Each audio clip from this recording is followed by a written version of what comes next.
was good to know that you wanted to come as much as we wanted you on here. So you know what I like? I like seeing you young guys like step up in the profession, and everybody starts somewhere. You guys got a nice thing going with GoCoogs and Four Quarters, so I always appreciate that. So I'm glad I could come on, man. It's really fun.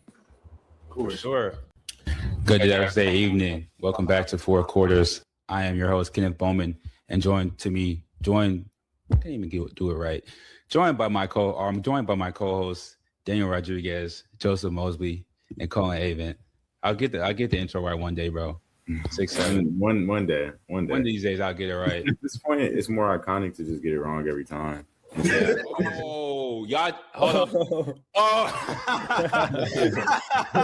what's up, man? The streets talk back. Oh, hold on, man. Hold on, bro. What's the reactions for? Hey, I'm just saying. Me and Joseph, when we were killing time, we went to this bar. They had a pretty good grilled cheese. That was pretty good. What you think about Alex Starr, Gunman? In like a Chris comparison? Yeah. Ball. That's not bad at all. Huh? So if this program had not be where we are right now, you would still have a job. You think there would be a GoCoogs? Wait, time out. I'm gonna stop my point. Shout out Andrew. R.I.P. GoCoogs. Rest in peace, GoCoogs. Our last dono. Thank you, Andrew. Appreciate you. Shout out to Star Pizza for the sponsorship. All right, that's cool. I hear you, Cullen, and here's my argument. When people hear Houston, they think Four Quarters. Yeah.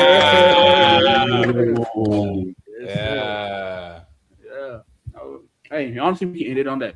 We don't need nothing else to use to say. Yeah, honestly, that ended it.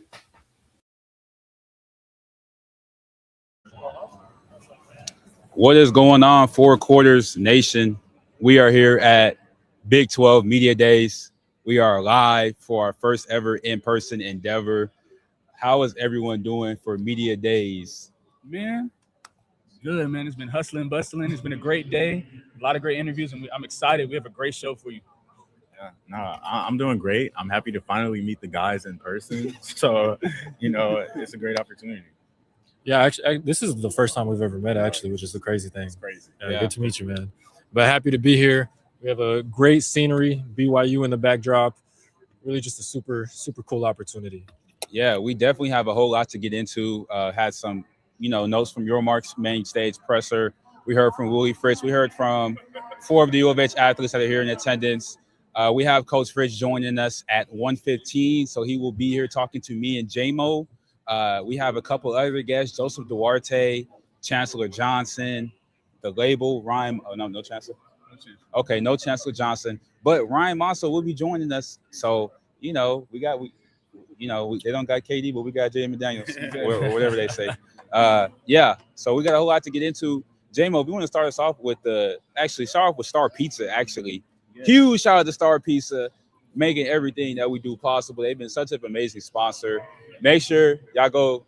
Oh, I hope you guys got Star Pizza buffet today. I think it's over by now, but if it's still on, make sure y'all go to Star Pizza. Clip it. Oh. How are you doing, friend?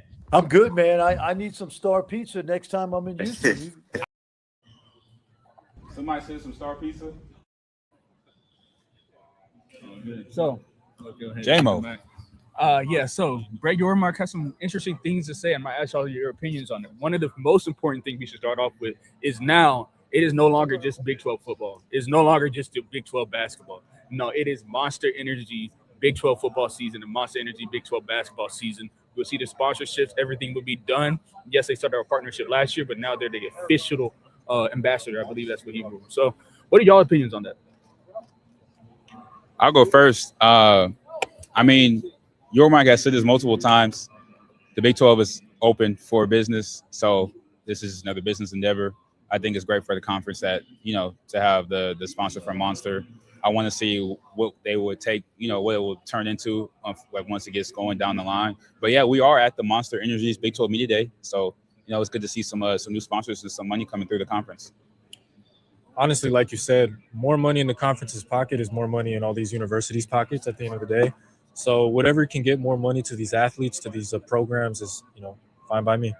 I can't get behind it. I'm sorry. I'm not a fan. The branding is everywhere. The green is hurting my eyes. I'm sorry, but I'm not a fan. Hey man, why you not? I'm just gonna ask, why you not a fan of it?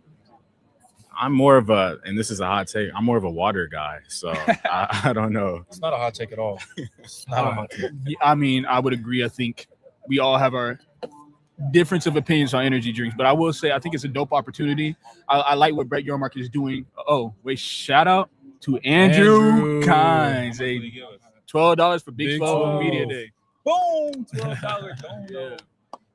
Thank you, Andrew. See, look, that's my point. He's speaking of big money, right? $12 for us, but the Big 12 is getting money. Like they're becoming a more official league, and that's what my opinion is. It's really dope to see how he's doing with the international stuff. That's what happens when Monster gets in the picture. Facts, that Monster bread. To follow that up, though, I was going to ask you, one of them. Go ahead. I was just gonna say though, I'm not a fan of Monster, but I do like the slogan. What is it? A whole new league Or a different league. A different league. Yeah. I think that is a pretty clever slogan. So I got to reduce a point for Monster, but then I got to add one back for the slogan. So, Yeah, so- it evens out. Yeah, see, that's a great point. You said a different league, and I think that's perfect because it segues into what I was going to bring up. He was just talking about you could tell since Yormark has gotten here, he wants the Big 12 to be the Big 12 brand. He wants it to be a league. It's something set apart from just college sports. And he actually said on stage that he draws a lot of inspiration from the NFL and the NBA. Are you seeing the effects of that? And are you seeing how they're doing it? And what does that mean to you, like being part of the Big 12 and working media here? No, who's asking you, Cullen? Oh, well, I'll say I do appreciate them doing it big because they are doing it big. They're carrying themselves as if they're, a professional league. And as they should, both in football and basketball, they have a lot of dominant teams. It's a rapidly improving league. So I have no issue with that. I think any league or any sport would like to have a commissioner who cares about the game and cares about growing the league that he's commanding, I guess, I will say every time I come to one of these events or I see Brett Yormark, you can tell that this man oozes passion for the Big 12. There could not be a better person running this conference as is. I was telling Kenneth, he moves presidential. He does not look like a commissioner. He looks like a president. Yeah, we CEO Yormark. I mean, that dude is former Rock Nation.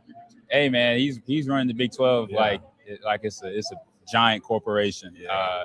I like Yormark as a commissioner. I think he's doing the right things. But I mean, like he's previously stated, the Big 12 is open for business. He's looking anywhere and everywhere on corporations that want to invest money into the conference. I think he has really interesting because the Big 12 is really you lost two of your biggest brands in Texas and OU a couple years ago. Yep. So the Big 12 can really go like wherever, like it can go in any direction because it's kind of unknown right now. Yeah, I was gonna just second it myself. I just think no glaze, but there is a presence in the room when he walks in. Everybody else, that's so crazy, bro. Bro, I'm gonna be real that's though. So crazy. It might be crazy, but it's the truth. Look, you didn't have to say all that, bro. But it's the truth though. Like he demands attention. He demands respect. That's not something that we can respect. Oh yeah, but it's all good. But I just respect him because he knows what he's doing. He has stepped into authority, and everybody around him respects it. Yeah, I mean, if you want to say he has aura, bro, you can say that. You Facts. can say that. That's really all you got to say, J-Mo. Anyway, that's fine. I get what you were saying. I get what you were saying. What's the wording, bro? But speaking on that, talking about different leagues, and drawing inspiration, we saw them talk about international play, and we saw just like they did for the World Cup this year with the USA, they will be celebrating the 250-year anniversary at the Big 12 Championship this year for football. Thoughts on that? That's news to me. That's actually the first time I heard it. I wasn't able to listen out because I was back here working on some clips with Kenneth. But I mean, best cameraman in the world. Appreciate it. I think it's cool. I'm excited to see what kind of stuff they do. I know with the USC and then even with like the World Cup, they really went out of their way to make it feel special. The flyover at USC 250 was insane. If they implement some stuff like that, I'm all in. Yeah, I mean, I don't I don't mind it. I mean, I guess it is the 250th anniversary of the United States. So I mean, it is what it is. I mean, it's on everything already. So why not put it on the Big 12? Yeah. Have they spoken about their plans, like how they're going to celebrate it? Someone asked a question and he refused to answer. So I think he's going to do something big. Bro, it's so secretive. Presidential. Presidential. I will say, classified. Speaking of refused to answer, one thing that really caught my eye when he was on stage, there was a question obviously about Brendan Sorsby. Refused to comment on that. He said, "Right now it's time to celebrate our players." I will also say he would also refuse to comment on expansion. So I'm interested to see why that is. He said, "I'm happy with the league the way it is right now, but I refuse to comment any further." What are your thoughts on that? Before we get into expansion talks, can we discuss the fact that it is called the Big 12? How far are they going to push it before renaming the actual conference? They're never going to do that. I mean, look at the Big Ten. I mean, it's the same thing. I guess the Pac-12. I don't know if they're back to 12 teams, but they were the Pac-2 at one point. Yep.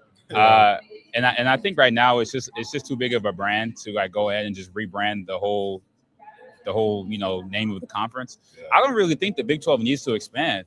I mean, like I previously stated, like I think where the Big 12 is right now, they kind of have to find their way as a conference, as a league. I said they're a very young league. Like I said, you lost two of your biggest brands not even 3 years ago. So I feel like they're still rebounding on that. And I think we won't see the Big 12 come into full fruition until that next media rights deal, becomes available. Yeah. Speaking of smaller conferences, though, in that period, in that transitional period, what do you think Media Day looks like? Was it just 2-3 teams or? Yeah, like I mean, if you want to get into like I don't know, like Sunbelt Media Day or MAC Media Day, Coach Fritz just mentioned it.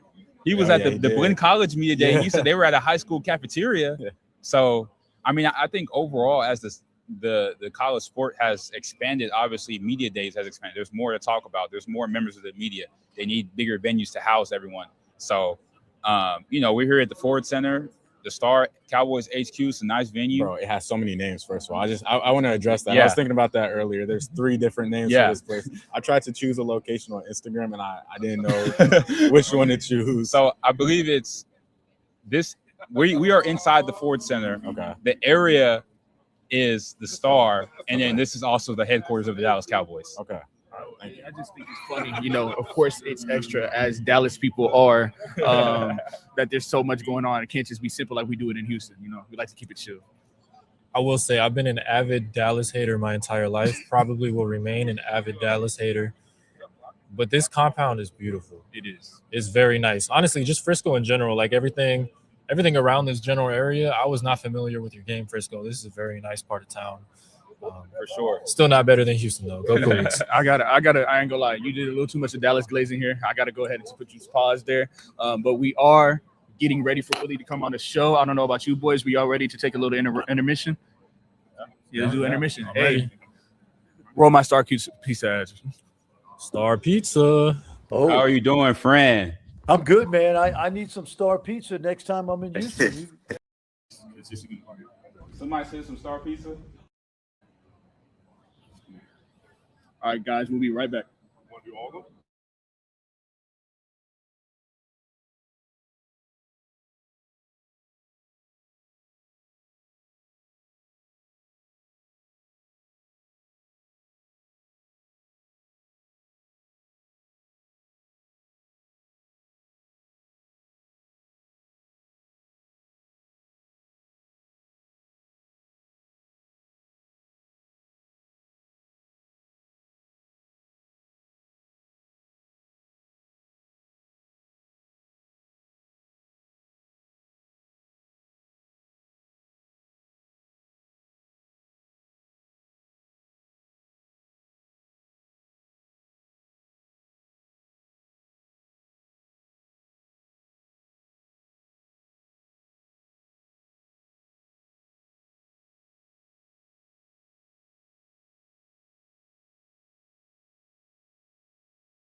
All right. We are still waiting for Coach Fritz to join us. But yeah, J-Mo, I mean, we could still talk about Star, Frisco, and Dallas. Man, I don't want to talk about no Star Frisco. What I want to talk about is the University of Houston Cougars. We got some interesting things, interesting topics that we talked about. Yeah. One thing I will say, commenting now that I saw the players in person for the first time in a while, Jordan Allen is huge. Yeah. Jordan Allen is he's a very strong presence. I would say that. It reminded me a little bit of AJ Halsey a few years ago when he got put on that weight. I want to ask your questions about that. Yes. Yeah. Go ahead. What'd you think about any players stick out to you, Kenneth? I mean, like you said, Jordan Allen. I mean, I saw him a little bit in spring, and I think I commented on that when I, initially noticed it. Like, yeah, he's definitely put on some weight. Like he's, gotten big. Kentrell Webb, he's gained some weight. Him and Jordan Allen, they seem to be like just a star safety duo that we can expect to see a lot of good things out of this year. Yeah. And one thing I'll say about this, they still got a lot of chemistry, but what they also say that we're excited about, what you see in our clips later, was Javion White, Will Jordan James. A lot of these cats that we see that, are either transfers or bringing in. I think they're really excited about that DB room. Oh, yeah. And I'm excited to see where they go from there. Yeah, I mean, I wouldn't say the situation in the secondary is exactly how it was last year. Because, I mean, there was a lot of question marks. Like you said, you lost out on AJ Halsey, you lost Keontae Scott, you lost Jerry Wilson. And, there was a lot of question marks. I mean, we kind of knew Kentrell Webb was going to step up in that room. We know what we had in Latrell McCutcheon. But guys like Will James really stepped up last year. He's returning. And then you brought in the Jalen Mayo. He had really good numbers on PFF. And then you brought in Javion White to play that nickelback position. And we do have Coach Fritz joining us right now. Yes, sir. Coach Fritz is pulling up. Yes, sir. We'll Coach Willie Fritz for you. Here we go. What's happening? What's going on, Coach? Good. Yes, sir. We are live. Hi, buddy. We're live. We're live. Yes, camera right here. Okay. Yes, sir. How you doing today, sir? I'm doing good. Yeah, Coach. You're dressed up good. Yes, sir. Yes, Like sir. it. Coach, this is year 3 at Houston for you. Third media days. Just how are you feeling about the event, media days? How are you enjoying it so far? They do a great job here. I think this is an unbelievable venue to have a media day. I made the joke up on the stage about my first media day was as a head coach was 1993 at Navarro Community College cafeteria, and I think we had 8 people there for everybody that was there. And so it's this is neat. I think it's really neat for the student athletes. I think they really enjoy it, and so I look forward to coming here and talking about the Cougs. Yeah. I mean, what goes into picking who do you want to bring to media days? That's hard. That's really difficult. It really is, because we have a lot of guys who are very deserving. But obviously the most you can bring is 6, and I brought 6. And you just want guys obviously represent your program in a first-class manner, and great for me. I got a lot of guys who do that. So it's a hard decision. Yeah. I was gonna ask. So we know we're well into summer training now. And you're just talking about your players, and a lot of people are representing. What has stuck out to you so far in summer? We've made I think this is a credit to our players. My strength coach passed away last season. Kurt Hester did a phenomenal job, and we've transitioned to a new strength coach, a guy named Benny Wiley. And when I hired Benny, he does a lot of things like Kurt, and it's kind of almost been a seamless transition. Our guys were kind of welcomed him with open arms because they knew that's what Kurt Hester would have wanted them to do. So it's been a really great to see, the kids, how they honor Kurt every day with working their tails off already. And where are you guys at injury-wise? I know during the spring, Brandon Mack, he wasn't available, but overall, how are you guys health-wise as a team? He's full speed. We're in great shape right now. We had very few guys get banged up in spring ball. He's 100%. Everybody's 100%. I will say this. We got to talk to a lot of your team. They're excited. It seems different. 10-win season, having a great off season, adding some players. How do you feel going into this? Well, only 17 teams out of 138 FBS football programs won 10 or more games. We're fortunate to be one of them, and we want to build on that. order to do that, we got to work hard every day. Gotcha. No, I'm gonna finish off because I know we got to respect your time. Have you ever seen college football 27? No, I was wondering what that was right there. To be quite honest. Yeah. No, I haven't. I have not. Yeah. I'm not a big game player. Yeah. My son is. Yeah. He loves playing games. Yeah. Matter of fact, someone sent something out. Showed Amari scoring a touchdown and threw the ball on the ground or something, which we don't allow our guys to do. Yeah. And then Jordan Allen had an interception and he switched hands with the ball. And someone had a little clip, and it might have been you guys, I don't know. But I saw the clip and I sent it to him. And I said, God dang it, you need to, hand the ball to the official. Yeah. And you need to not be switching your freaking hands and running down the field. So we got to kick out. Yeah, we got to get that message over to the developers. We got some of the people that work with the game, so tell them to make it more realistic. How you want your guys to do. Well, we'd like for them to. It doesn't always work. Would you like to try it out? I will say Let me look at it. You go ahead and play. You go to practice mode? You put the game Let on? me see you two guys. The game. The game.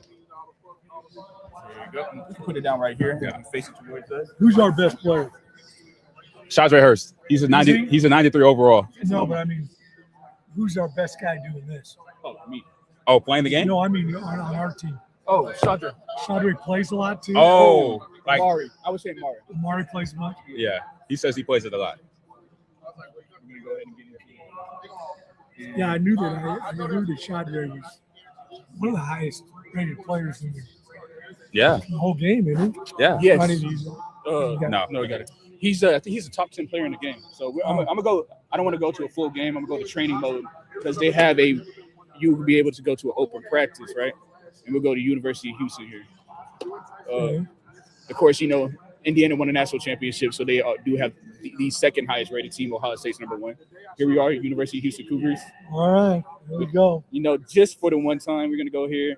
He has your offensive defense. You can go into practice mode. Now, I wish they got the actual indoor facility right there outside the TDECU, but it's one template, and you can see how it is. Let's see if any of your play calls you have, we can run them. So, what formation would you like to go? We'll go ahead and keep that right there. Wing slot offset. Okay. I'll let you choose. Let's go mesh. Mesh, okay. Connor does a good job of that. Yeah. And then we can choose a defense too. Well, we'll just take that over G. Okay. Let's go ahead and do corner blitz. Corner blitz, gotcha. And now I'm gonna be playing. I know he's not on it right now, but just to show you how it works, pretty realistic. All right. See there, you got the tight end open. You need to throw it earlier. God dang. I'm not a quarterback. It's open there. Hey, this is coach. He's telling me how to play. Okay, so then, take me through my progression. Yeah. Let me see here. Here we go. Here's the play call. First of all, I gotta see what coverage you got. Are they closing? Let me see middle of the field. Yeah, so they're in the cover 3. They got a corner blitz going right now, so they're hot on the left. Okay, go ahead. Right here. Right there's this. I did a good job there. Either side's going to be open with, them bringing the backer. Yeah. One. Got you. We can go audible. We can go audible here and do a play action, double post real quick. Deep over on top. Let's see who I'm looking for. Koziel, not Koziel. He's gone now. Overmeyer this year. Yeah. But I got sacked. That's not gonna happen in real life. We're gonna try it one more time. We're going back mesh. Try to sneak it in behind. Interception. Come on, J-Mo. You know what? Maybe I got to give it to the coach. No, I'm done. You're all good. I'll goof this up. Yes, sir. Appreciate it. Thank you guys for having me on. All right. Well, thank you for joining us, Coach. Yes, sir. Thank you so much. You guys are doing a good job of figuring out your future profession. Yes, sir. Yes, sir. Working hard at. Yeah. Also, can we get you to shout out Star Pizza real quick? What's that? Star Pizza. Star Pizza. You do a great job helping the Cougs out. Thank you very much. I know KPS goes out there, right? Yes. Kickers, punters, snappers quite a bit. Yes. You guys do your show out there or something? Might be in the future. We'll be talking about it. All right. Awesome. Go Cougs. Thank you, sir. Thank you. Of course. Go ahead and do the. I'm going to go to Star Pizza. Yeah.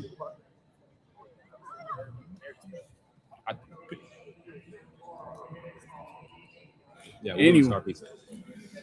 Cup soda. Some Star Pizza. It's not even charging. Oh. I threw a pick in front of the coach. I sold. Yeah, you definitely sold. That's why he left, J-Mo. Yeah. You made. We are live still though. We are live. It's just like honestly, take off the game. But yeah. Anyway, we're gonna go ahead and get ready. That was Coach Fritz, ladies and gentlemen. I was excited. I threw a pick. I sold. Connor will not play like that during the season. He won't be getting sacked. I folded under pressure, and that's why you see me behind the mic, not on the field, right? Absolutely, J-Mo. You got the most experience of all of us on the show, on the gridiron. No comment. But yeah. Yeah. Appreciate it. Go ahead and put this to the side now. So, ladies and gentlemen, we have Ryan joining us soon, correct? I agree. Well, how are we going to hear him? I just want to say, what happened, man? The lights were too bright, bro. The lights were definitely too bright for J-Mo. The lights were too bright. And you're supposed to line up against Amari in about an hour. This is the Watch me redeem myself. self-proclaimed best player has a head coach in his corner while playing Madden. A Big 12 head coach in his corner while playing NCAA and throws a pick Against the computer, too. against the computer. Yeah. And you think you can beat a D1 athlete? Yes. You think you could beat my little sister? I don't think so. Whoa, calm down, Jamal. But yeah, no, I folded. I was trying to go through my progressions too quickly. I can't even speak right now. Yeah, he was coaching you up, J-Mo.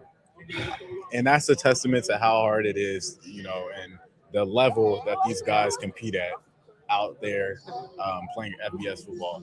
Yeah. I also just want to point out the absurdity of having all the mascots walking behind us. There's been a few times where you can see a mascot just strolling behind us. I say that because I just saw, what's his name, Cosmo? Which school?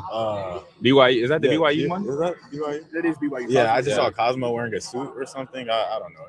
It's pretty surreal. Low-key though, like a lot of mascots. the BYU mascot, low-key isn't even a cougar. Like I don't know what that is. He's just a Good way cat. to describe it. It looks like a mountain lion. Yeah, like That mountain lion and cougars are actually the same. I mean, By the way, if you guys true. didn't know that.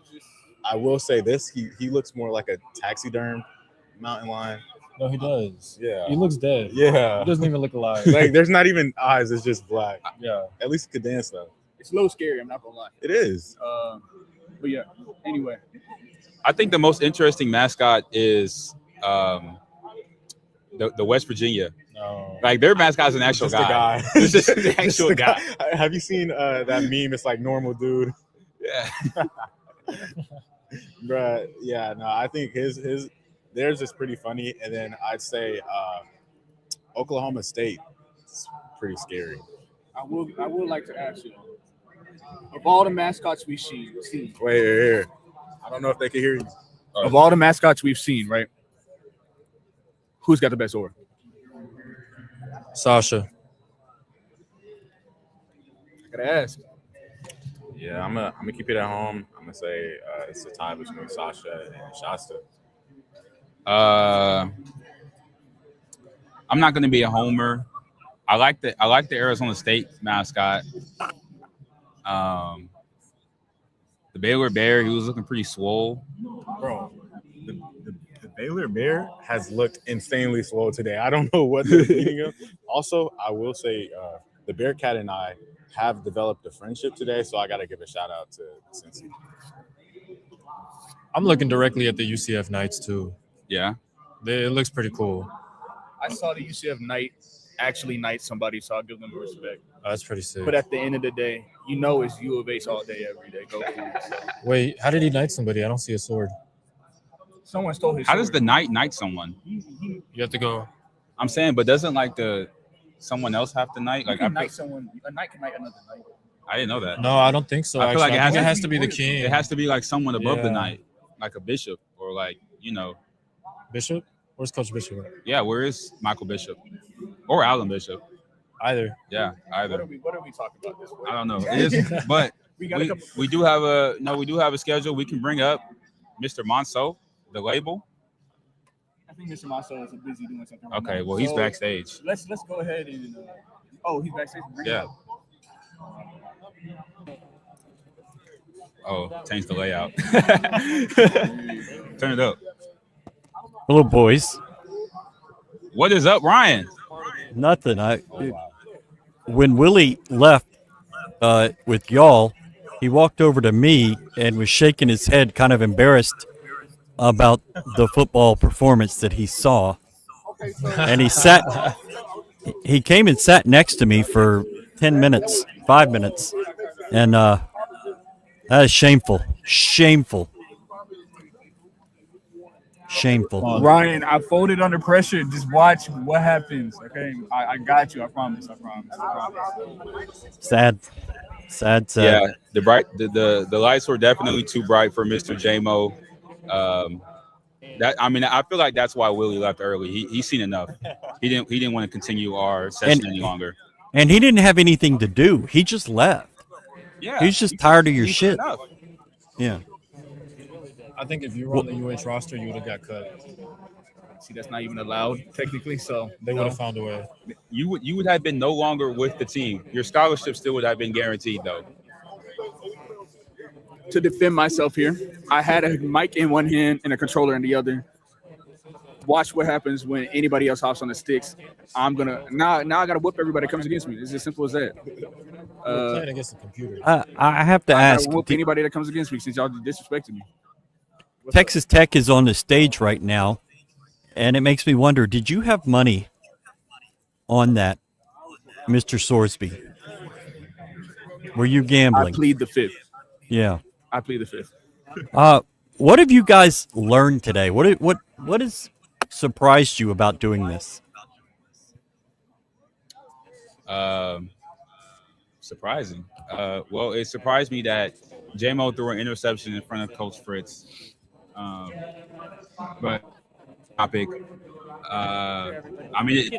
Going back to what Yormark was talking about, the new ideas he has in terms of generating money for the conference, him not wanting to speak on the things that's happened this summer with Sorsby and expansion and everything else. But yeah, definitely a very informative afternoon at the Star. Anyone else? How constant it is. There is no spare time. There is no time or stone or time stone left unturned. You will not be able to just slip in or get in where you fit in. It is constant. And it's also, I'm going to have to disagree with you, Kenneth. I think it's kind of uninformative because these coaches are getting the same questions every day, every week. And a lot of times they're just talking in circles, but I do appreciate them being here. I think the players is where the real meat and potatoes is because they're showing a lot of personality. They're giving you insight on the chemistry. And then also it gives you an opportunity to read between the lines and see what guys mesh with each other or how players feel about the upcoming season. So that's where I am with it. Me personally, I think I learned a lot. This is my second media day now. I'm more established. One, I learned that you have to outdress Kenneth, or else he's gonna stunt on you. I've also learned to not ever go dress shoes without socks again. But no, jokes aside, I've learned that it's really important to meet. We got to talk with Pete Damo earlier. That was a really, really dope conversation. Really engaging that these days are what you put into it, you get back out of it. And I think that now that we're more established in the field, that we've done more things, that we're able to do something like bring an idea, have people play games with us. And it's a lot of fun when you make it fun. Yes, it's high pressure. Yes, it's high stress to get everything in order. But once we start, it's been fun. I really enjoy it. Daniel? I agree with everything you guys said, to be honest. I'm really just happy that we kind of challenged ourselves to do something like this that not only is creative, but engaging with the actual athletes, something that we've seen, even with the mascots. The mascots are excited to sit down with us and play. We even had the TCU mascot, a horned frog, come down and chop it up with Kenneth. I thought that was really surreal, really cool. Just seeing what we kind of worked so hard to put together, it's kind of working. And, we still have so much more left in the day. See what we can do with that time. Yeah. The BYU mascot is currently doing TikTok dances in a suit with a cutout for his tail. Boy, I'm not seeing what y'all are seeing, but that sounds Here's one in fun. Dallas. Only in Pro Bowl. Yeah. Anyway, Speaking of Provo, I'm a little hungry. I don't know about y'all. You know what I'm saying? It's right there. You passed it. you know who else was hungry?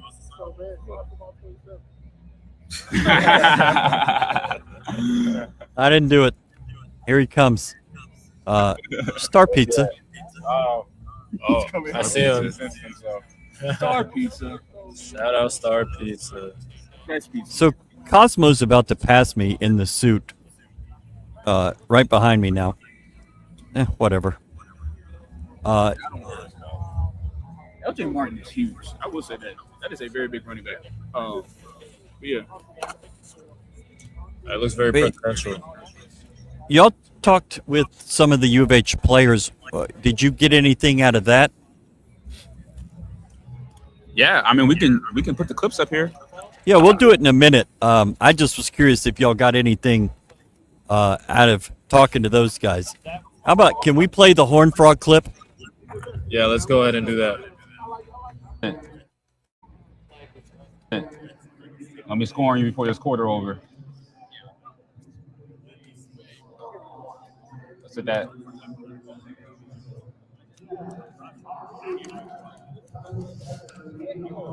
Over the middle. Timeout. That's you.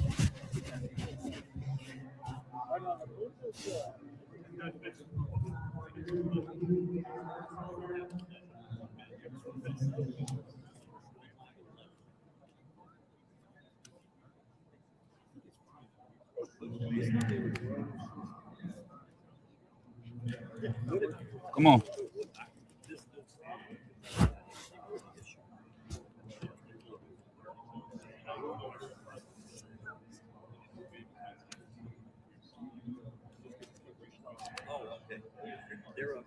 Oh.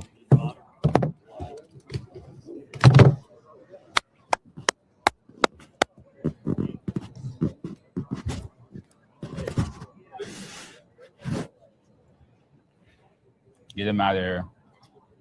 Next caller. Facts. Go for two. Let's go for two. Oh, I already called my play. Can I call timeout? Yeah, I can't go for two. I already called it. Oh, I don't know how to kick though. That's all right.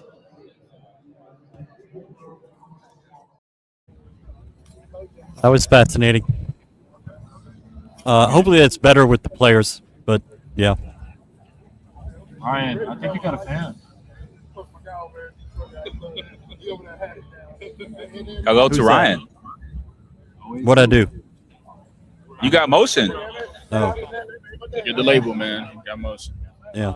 I will say though, to answer your questions about like what we got from the players, I got a couple tidbits. You know, we're in PR mode right now, so they already know what they're gonna answer the questions that they expect. But I'll let you go first, Kenneth. You got a couple good questions in. Yeah, I mean, I really like what I heard from Agnello, and just in terms of the way he leads the team. I mean, basically, he just tells guys to do it, and they do it. Like he said, he doesn't have to say too much in terms of just leading his offensive line room. You know, I would say he's one of the leaders in that group since he is a returner. And then he feels really good about the room. He likes the additions of Hurst and Boswell, as well as the other additions. And, you know, I feel like the perspective around the offensive line room is totally different than what it was last year, because there was a lot of unknowns last year. I feel like we kind of know what the room looks like this year.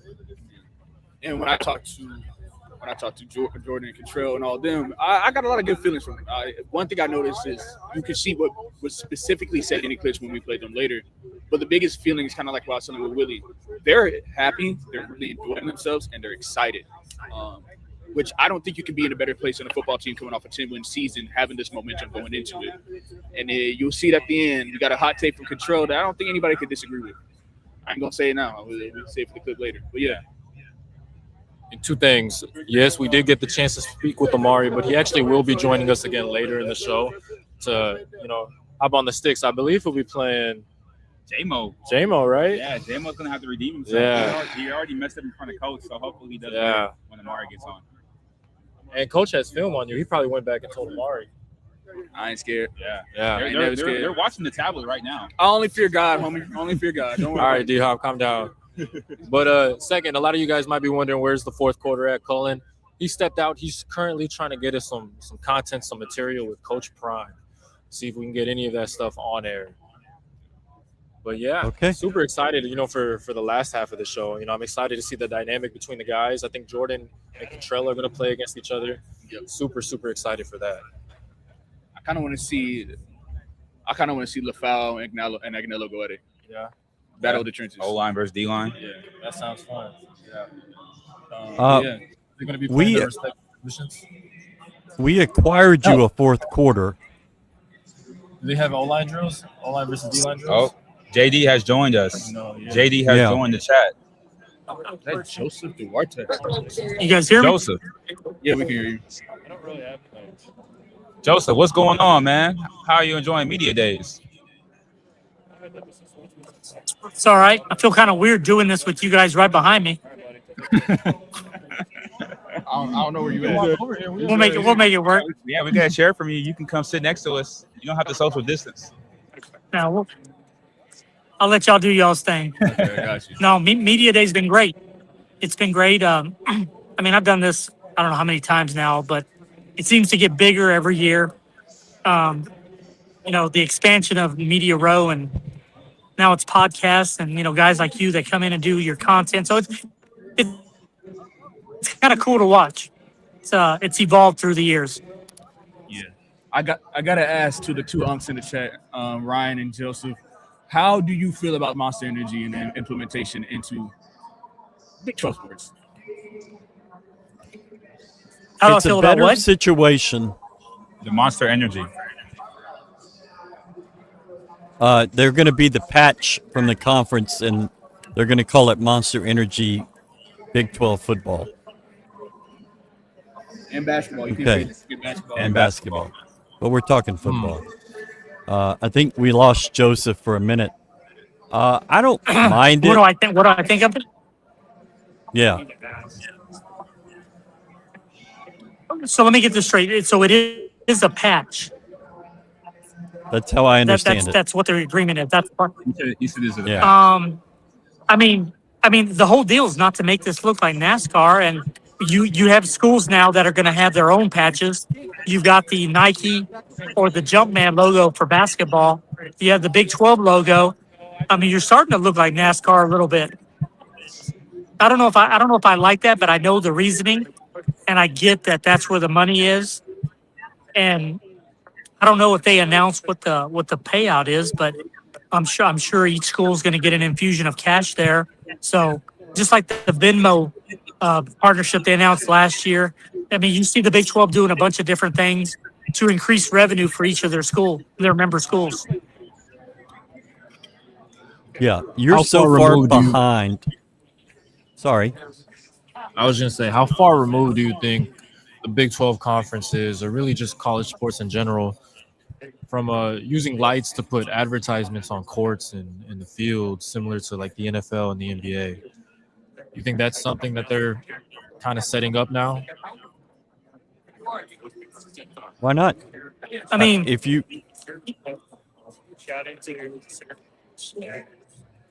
You've got to catch up to the Big Ten and the SEC some way, and you're way behind.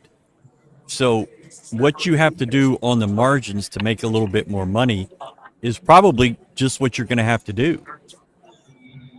I don't have a problem with the Monster Energy thing. I did not like the thought of partnering with private equity. I don't think that's the way to go.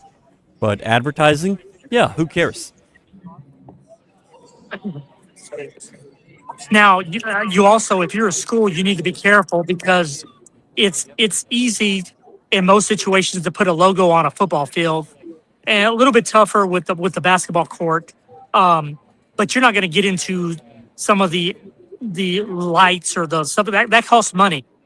That's an investment by the schools to have to go with that technology. I think you see the smaller things up front, and then you kind of think bigger I guess later on as technology evolves and stuff. I mean, it's technology's there. I just don't know how many schools can afford or want to invest that type of logos and stuff. But I think every school in the Big 12 at some point in the next year is going to have some type of sponsorship on their field and on the court. So I mean, that money's there for the taking, and you're going to see schools announce a lot of partnerships coming up. I was wondering if the intern was there. He's here. He's always watching. Come on now. Yeah, we got a chat comment for JD. The intern is always there. I don't put out I'll be places when I'm not. So intern is always You don't here. do that? No, I don't do that. That's weird. Keep it real. Is that what the kids say? We're keeping it real. Yeah, keep it a stack. 20 years ago. I wanted to ask, how many more sponsors do we need so Kelvin Sampson can stop saying that we're poor? Come on now. Well, every dollar you raise, Kelvin's going to find a way to spend $2, which is his job. That's what he's supposed to do. And it's your job to keep filling that coffer for him if you're the school. So no issue with Kelvin there. You want him to compete for national titles. That's where he needs national title money. I mean, you're essentially saying blank check, and you kind of have to have that mentality. You know, it's never going to be enough whether you're Houston or Duke or Kentucky or whoever. I mean, you're going to have to adjust year by year. What may be $10 million this year, it's probably going to be $12 million next year, and then it's going to keep going up. That's why I think you have a lot of schools that this hard cap, or where everybody thinks that the number is. It was at 20.5 the first year. It's going to keep going up, and I think that's where some rules and some type of oversight is going to have to come into play. Because if not, I mean, you're essentially going to have a blank check for a lot of schools, and there's going to be a lot of schools that can't afford to do that. But in terms of Kelvin, and even in football here, to compete, you're going to need the money. Houston realizes that, and whether it's playing catch up now or trying to find more resources to get that money, I mean, that's just what you got to do now. And Ryan's right, $2. You know, you need $1, and Kelvin needs $2. I mean, that's just the way you have to think these days to put a good product on the field. Kind of to respond to that, we had an interesting conversation with Mr. Ashley at a Big 12. I mean, with Baylor earlier, and he's saying that we might be spending a little bit more money. So now that football is apparently spending more money, that's what he heard from sources. I'm not going to disclose it, but I just want to say, is that true to y'all? Do y'all think that football decided to spend more money, or is it still around the same where it's just bang for buck when it comes to U of H? I don't really understand the question. I'm saying, are we seeing football to start spending more money? Are we starting to see more NIL deals come in? Because he was saying that U of H is not up there with the top of the Big 12. Is that true? They're not. Of course they're not. Of course they're not. But you've got to get your revenue share number where everybody else is. And that was one of the things Willie asked for going into this year. He got that. And, you know, of all the things you can say about U of H, the most true is that they get as much bang for their dollar in football recruiting and transfer portal evaluations as anybody in the country. And they have stewarded all the money that they've gotten very well.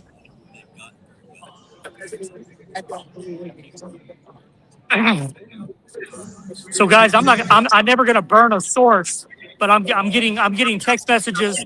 We got to reel this back in. We got to talk football, man. Why are we talking basketball? You're right.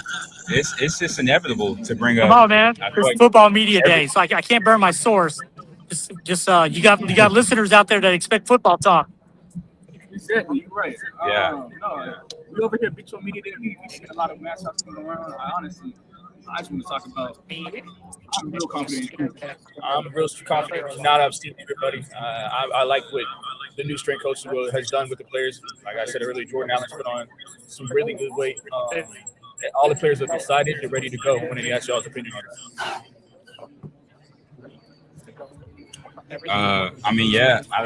They want to compete for a national championship. Coach Fritz has said it multiple times in media. I'm sure he said it lots of times to the players themselves. I think that they are all focused on not only competing for a conference title, but making it into that CFP and, making it to the Natty. That's what the guys want to do. It's a big goal, and I think it's, I feel like it's only right that you should have these big dreams. I don't even think they look at it as a dream. I think it's something they genuinely think they can achieve, and you can sense that just by talking to the guys, the way they conduct themselves, the way they carry themselves. They're now vets. They're returners to this team. They're ready to go out there and, at bare minimum, make the Big 12 championship game, and I think that's something that's certainly achievable. I'd say 3 words. Hope is back in the building. Thank you, guys. And no, I'm just kidding, guys. I'm just kidding. But yeah, no. Guys, players do really seem hopeful. on Houston's expectations, Ryan goes back a lot further with this program than I do, but I think it's fair to say that the expectations coming into this year for being in a major. I feel like we just missed some very important information. I know, right? He's Yeah. spitting right now. That's Cullen's job. That's great. I even did it today. Man, Joseph, just I think it's great. Right? I think Where's Joseph? I'm going to give you. Can I tell you what he was going to say? Joseph was going to say that the expectations are so high that everyone in this. Look, he's coming over. He's coming over to finish his statement. He's coming over to finish. Go ahead, Ryan. Go ahead. I was just talking trash. I wasn't trying to be funny or anything. No, I'm just saying we were talking about expectations. Just to get back on football here, that's been a lot of the talk of where they fit in this, and I do think Houston's a top 3 team going into the season in the conference. And what I said was Ryan's been around this program a lot. He goes back more with the history, and he knows the program. I think this is the biggest expectation in a Power 4 since the 90s. I mean, you probably look at the early 90s where the expectations were this high for them to compete on this level. I mean, you go back to 21, they were coming off of 11 wins, but they were still in the American. I think now to be in the conversation, to be in the Big 12 championship game, that carries a lot of weight because now you're in position where you can get into the CFP. Just because you don't win the Big 12 doesn't mean you're not going to get a CFP, but if you handle business and you get to Arlington, you're in the running. So I think that's something that people shouldn't lose sight on, and the fact that they're going to be ranked to begin the year. I don't think there's ever been a team make the CFP that hasn't been ranked. Maybe there's been. I think was Indiana ranked last year. I don't think so, or they were ranked. So this, it's never happened. So that's one box you check off, and you just go down the list. I thought one of the players said it best. He was like, when you're driving at night, you focus on what's in front of you, and the minute you look off to the side, that's when you swerve off the road. They know what's in front of them, and Willie has mentioned the expectations. They want that. The weight of that is not going to be too much. It's just going out and executing, and I think it all starts at home. They were great on the road last year. They got to pack this place in. I think that's the message that should be going out there from these podcasts, and you got to pack the seats. You got to get 35, 38,000 a game, because this is a team that you don't need to wait. Like in 2015, they were 10-0, and Tom Herman was begging people to still go out to the games. You need from day one against Oregon State, and I think you see the results. I think this is a team that is an 11-win, 10-win team, and I would be shocked if they're not in Arlington or that last week or two of the November that we're talking about them being in the race. That's my take. Hey, that's big Good words take. from the Houston Chronicle. He'd be shocked if Houston doesn't go to Arlington. Is that how y'all feel? Do you think that it's that? I think here's what I say. Everything's right in front of you, right? There's nothing there. Everybody knows who you are, but you also have the most attorneys, and you added the most depth in the Big 12. And when it comes to the portal, you already know what you want. Everybody knows what you want. Just go get it. You're in the best sports city in the world. I'm gonna make that claim. I'm gonna say it. You have the people wanting hungry for a good U of H team. You've been hungry. You have the right coach. You have the right strength staff. You have the right AD. You have everything is right.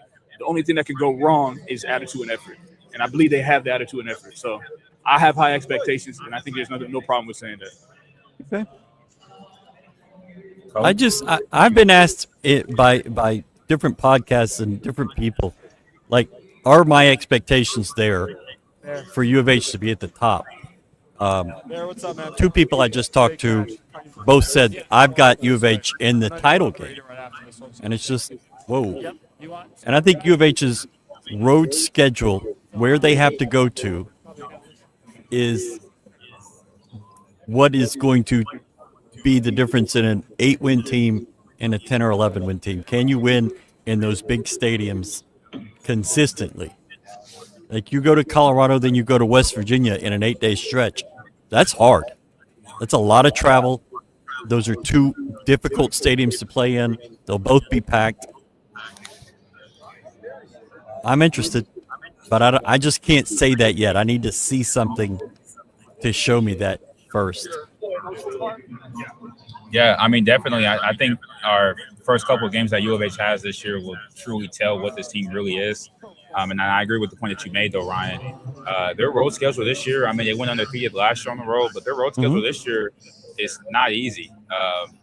Kansas State, Colorado, Utah, West Virginia, those are long distances to travel, and those are just tough environments that they have to play in. So we will really see. I mean, that's really going to tell us what this team really is once they get down the stretch. And, that will make or break this team, I feel like, once they get in those games. Ryan, I think with the early schedule, the Big 12 opener, that's where all eyes are going to be. Yeah. And if you win that one, you're top 15. It's early, yes, but you're essentially in the driver's seat. I mean, it's sort of your road at that point.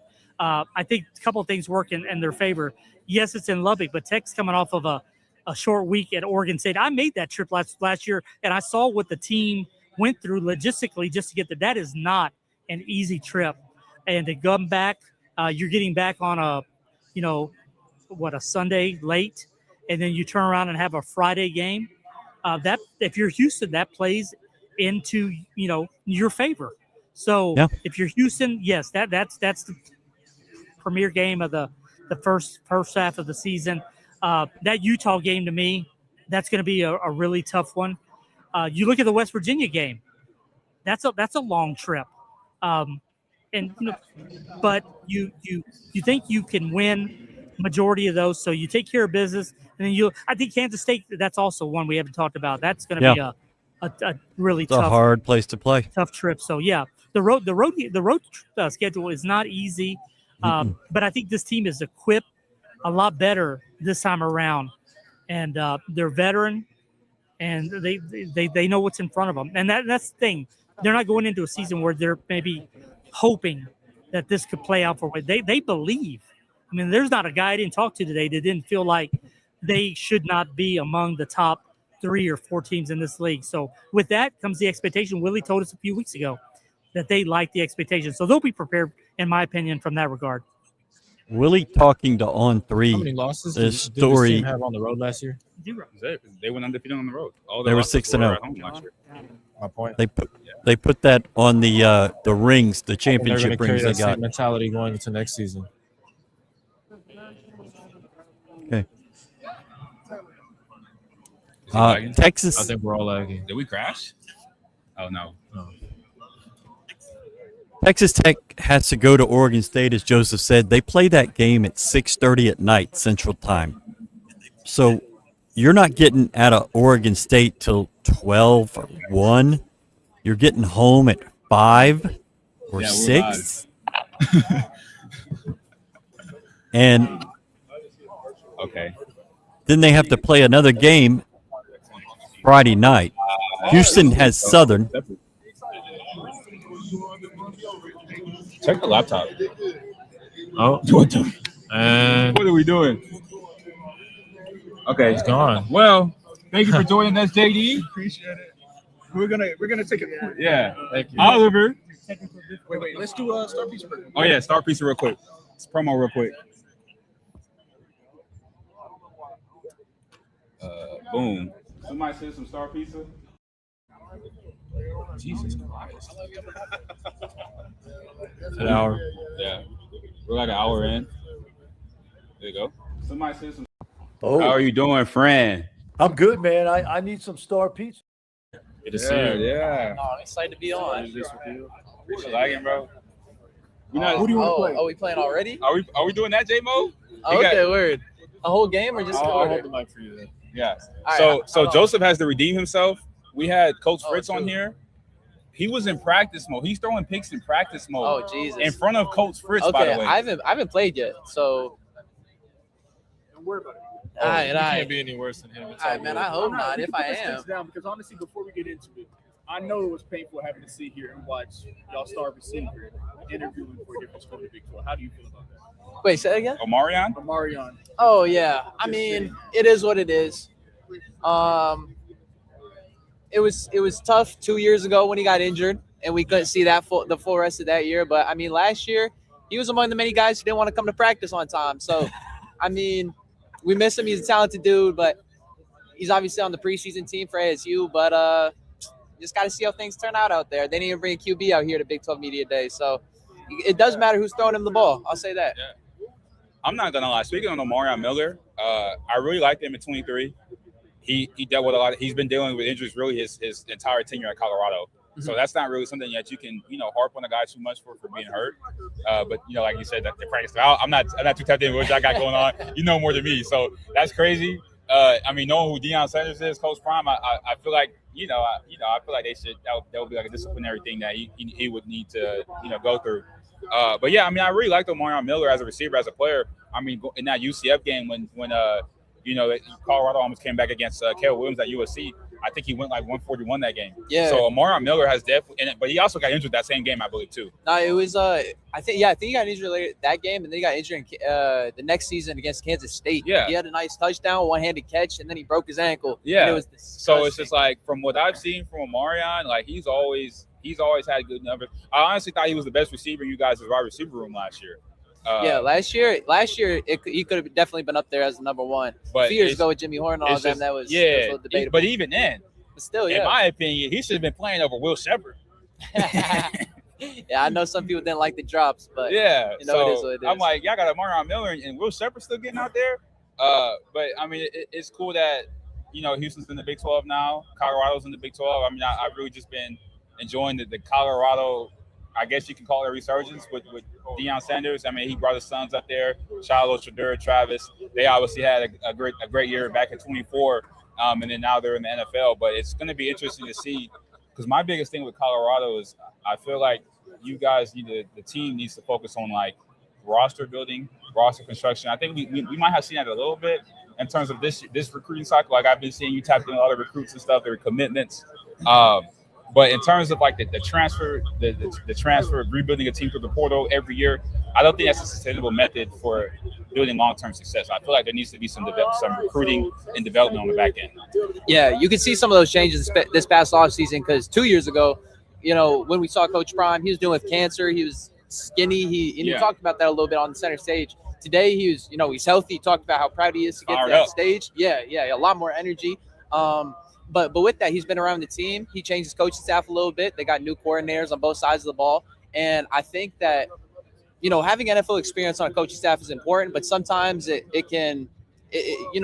have a phrase, too many chefs in the kitchen, too many cooks in the kitchen. I think maybe there were a few times where the Colorado coaching staff had reached that point, and now with some guys that are a little bit more focused, a little less egos, some different, more college-built systems, I think Colorado will do a lot better. And when you I guess Coach Prime didn't talk about this on the center stage, but when we talked with him up in the press box up there and asked a few questions about, the underdog mentality that a lot of the players that came here, including Danny Scudero, they talked about, Coach Prime talked about these guys, football is football, no matter what level you play at, whether it's, quote unquote, lower level in high school, lower level in college. And I think by recruiting some of the guys like that out of this transfer this past offseason, really show that he's going after football players who want to do the right thing. And then especially as you talked about with me tapping in with some of these recruits, this 2027 class, they won't be around this year, of course. There's a lot of time before they put, pen to paper and officially sign themselves as a Colorado Buffalo. But they already got 20 commits, including Dewey Young that they got yesterday. And that's the biggest recruiting class that Colorado has gotten since Coach Prime has come here. So to have that, a big recruiting class that also has quality players, you can see that there's a lot more of a structure within the Colorado program that they're starting to rely on. I feel like, personally. For sure. I mean, I see it. You're riding hard for the Buffs. I hear you. Dude, I gotta. Hey, I shout out gotta. Buff Stampede. Shout out Buff Stampede, but I gotta ride hard for the Cougs. GoCoogs.com. Make Hey, sure y'all showed us what's good last year when I came out. Wasted Yeah. my trip to Houston, man. It's all good. You had fun though, right? I did, yeah. It's all in good sport. Now, but it's not a good sport, but what about to do to you in this game? So hop on the stick, my boy. Yeah, for sure. Hop on the I haven't stick. played the new one yet, like I was saying. Yeah, so I'm gonna go ahead and see. We're gonna put it to the test. I know you ride for your team. I'm riding for my team. I'm gonna give you my make team. sure I got the whites on. I gotta do it on this side. I gotta get the I got whites both on. mics.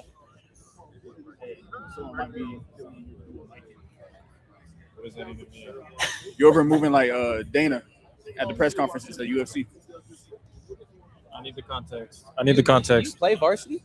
Pro level? No, I'm all American. All American? Yeah, we could put not that. even Heisman? Now we was playing varsity because I don't know how to play. He was playing easy when Coach Fritz was up here. All right, Heisman?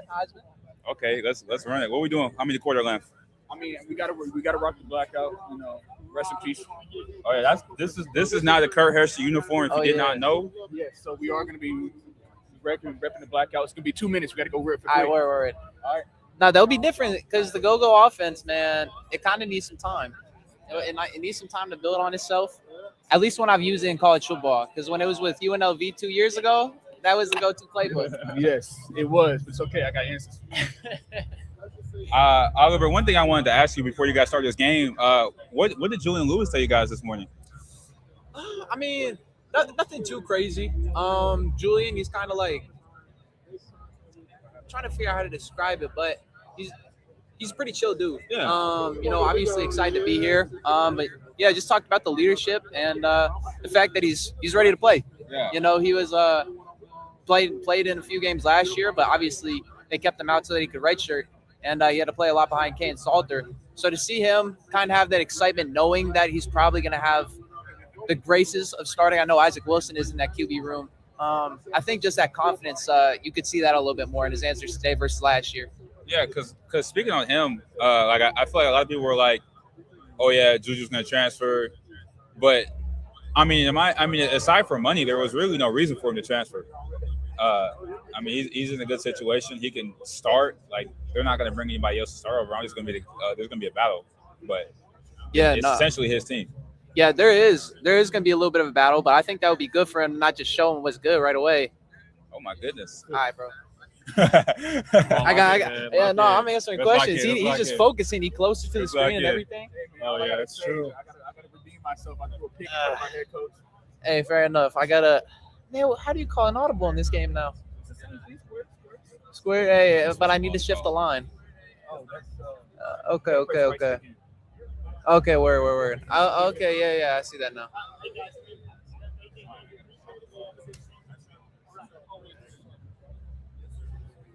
Oh, dang, boy. Yeah, this gonna be a hard thing. Oh I might make this R-rated. What's Colorado's defense rating? 79. Oh my goodness. All right, I'm not gonna lie. I might have to abuse Amari Thomas. He kind of broke it. Nah, I mean, he's a 90, bro. Like he's nice on this game. I mean, he's nice IRL too. Yeah, we on that. The big thing is I just gotta get an offense. I gotta wait till bro throws a pick, and then we'll get on offense. Oh, you assuming I'm throwing a pick? Yeah. He saw the film with you and Coach. I didn't even watch the film. I just feel it. Hey, bro, I'm unbiased.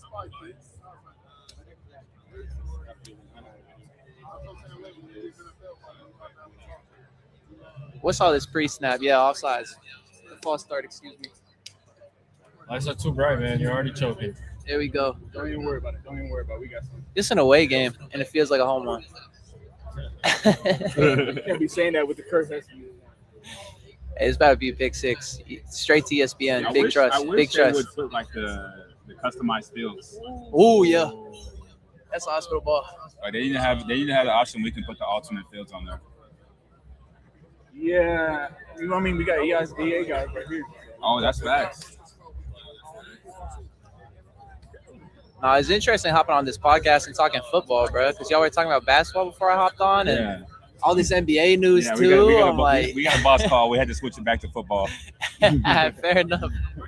But yeah, we were talking like, what is it? I mean, just like our last couple shows, we were talking like NBA, everything else. Yeah, no, I got a lot to say about that Jaylen Brown trade, bro. Yeah, I mean that's your team. It is. Here we go. Gotta punt that. That's not even realistic. Gotta punt that. Gotta get the ball out. I'm so, bro. Were you up there when Fritz was speaking? By the way, I was not. We were still dealing with Coach. No, we were dealing with the players. We talked to Nate Mitchell, from New Mexico State, and then Cree Thomas from Notre Dame. Okay. Both DBs for CU, both transfers. So, but now we got to play the option with the go-go. This will be fun. You know, we've been asking you questions this whole time about Colorado. Do you have any questions for us about UH? All right. How big of a leap is Connor Wigman going to take? Honestly, I don't really think Connor necessarily has to take like a big leap. This is something I wanted to talk about. Like even prior, I feel like even prior to UH, him at A&M, people say, "Oh, he sucked at A&M. He was trash." He honestly, he had what, 2,500 yards, something like that, 19 touchdowns, 7 picks in 15 games. So you can call it what it is, but that isn't bad numbers. 15 games in 3 years. Last year, he had what, 25 touchdowns, 9 picks, I believe, 11 rushing touchdowns. I mean, that got the job done. Not only that, those rushing touchdowns. Oh no, get out! All right, that had me scared. They were putting him through the ringer too. Yeah, like Connor was getting like 20 carries, and just because he had to, Connor was getting 20 carries a game. Like Dean Connors did what he did. Dean Connors had a good year. He almost ran for 1,000 yards. But Connor Wigman was also taking a lot of carries. Like against Arizona State, he had 20 plus carries. Like he was getting beat up. He was getting worn down. I don't think we're gonna see a lot of that this year, just because of what we have in the running back room. Hey, this better be a really big game. Really big game to my tight end. Zach Atkinson's here today. He's gonna have a really big game. Let's see. Let's see what happens. Ooh, okay. I should have bullet passed it. My fault.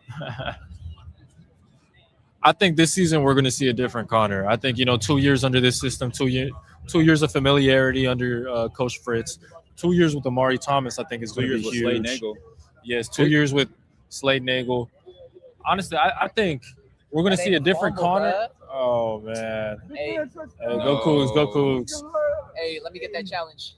But I think we're going to see him kind of polish up the passing game. I think we're going to see him focus on that more because, as we just mentioned, last season we saw him run probably a lot more than he probably wanted to, if we're being honest. I agree. So I think this season we're going to see him. We're going to see him sling it. We got additions to the offense. We got a replacement for Colzio and Overmeyer. Seems to be the real deal. That offense. The receiving core, if healthy, is going to be great. You got Amari Thomas returning. You got a couple guys who hopefully will be able to stay healthy. Another year of Kobe Young. I think, we'll be able to see what Connor wants to do with the offense, in my opinion, at least. I would just like to say, I just got a straight sack touchdown. Y'all didn't tighten Hey, I just have to say that I sacked him as many times, more times than he sacked me. He just got lucky with a fumble. I literally said go Cougs, bro. I literally said go Cougs. But, I agree. Everything you said, really, Daniel. Honestly, this is the first time since Connor was in high school that he's had the same OC 2 years in a row.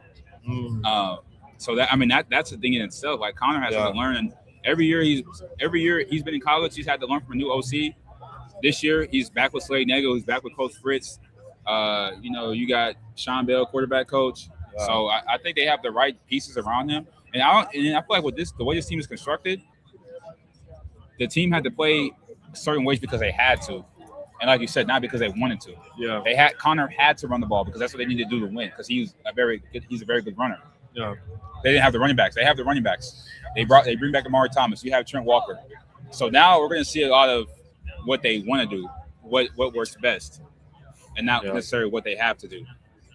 And not only that, I think they might mix it up a little. I think we might see Keyshawn come in. I'm not saying Wildcat, but we might see him, fill in as a receiver someplace, maybe a running back at someplace. Who knows? That's a class quarterback. You're not putting him out there. Fair. But Okay. I can see like you might see some packages with that. Yeah, he will get packages. I would say I can see him on like a goal line situation, but I mean Connor was really good in goal line situations, and I thought we have. Oh my God! Hey man, he's not no Connor Wickman. Hey, I was about to make a joke that we didn't have Ryan Staub in this game like it was in the actual real life last year, but Juju's telling me. I will say this though, now that we're talking about it, I think one thing that I'm most excited about that nobody has mentioned, that defense is going to be elite, man. Yes. You heard it here first. Look out for Jalen Mayo. Look out for Jalen Mayo. He's gonna be a real special person. His story already is insane, going from D2 to FCS, now the FBS ball, and really balling, following his cornerback coach. I like what I saw from his spring. Really athletic, really springy, and he has all the tools to be a top-tier corner in the Big 12. And we already got Will James on the other side of him. I think the best safety duo in the Big 12 already, and you had Javion White and Paris Melvin on top of that. I think they could shut some things down back there. Yeah, 100% agreed. We have a couple questions and comments. Let's go ahead and get to. I've seen enough get Keyshawn in. Anyone in the athletic department share how they plan to budget and plan with the full Big 12 revenue share in 2026? That's Mr. Nunez. I know you on here watching. You sent us a boss call. If you have a question, if you have an answer for that, send me that, and I can let this guy know in the chat. Armando. Is Tech's quarterback situation a hot topic there after all the Sorsby drama? Not really. I think everybody's just asking asking the players what they need to ask them, asking the coaches what they need to ask them. Brett Yormark, the Big 12 commissioner, did open up by saying he will not be answering any Brendan Sorsby, Texas Tech-related gambling questions. So I think that kind of set the precedent at the start. But no, not that we're aware of. I'm sure somebody might be asking somewhere, but probably is getting shut down pretty quick. I didn't know I was playing man on the outside. And he didn't even go to Walker. You went to Harvey. Shout out Jamie Hollingsworth. Boom. Shout out Talk Around Towns. Hey, put Keyshawn in, J-Mo. He's an 81. No, he's going in the second half. Oh, we got the Keyshawn's coming in second half is what he said. Yeah. All right, fellas, we got 13 minutes, okay? 60-yarder. Hell no.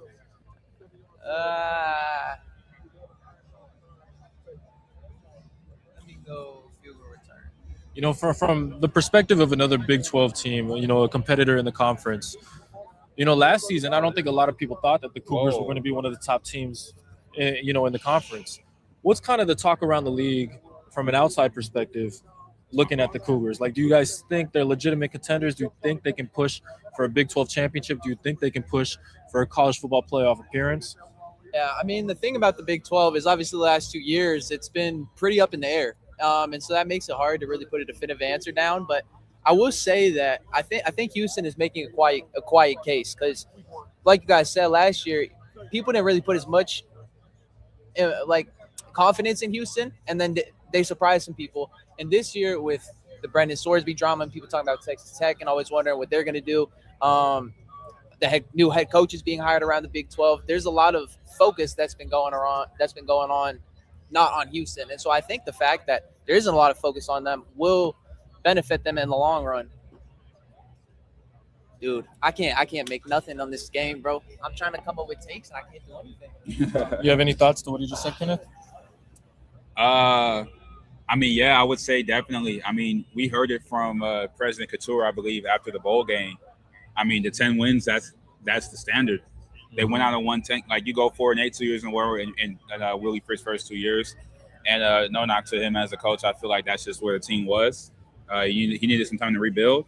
I feel like what some people are maybe slow to come to terms with is how fast he was able to turn the program around. Because essentially, I would say in his first real recruiting cycle, that's what we're going into in 26. You get Keyshawn Henderson, you get Paris Melvin, and a haul of other commitments. 2027 class is already shaping up to be pretty nice with some more commitments potentially on the horizon. But year 3 of Coach Fritz, he's ready to compete for a conference title. He's ready to compete for a national title. He said it multiple times. Last year, we had a lot of question marks. I feel like as the season progressed, as we learned this team, as we learned the staff, a lot of those questions were answered.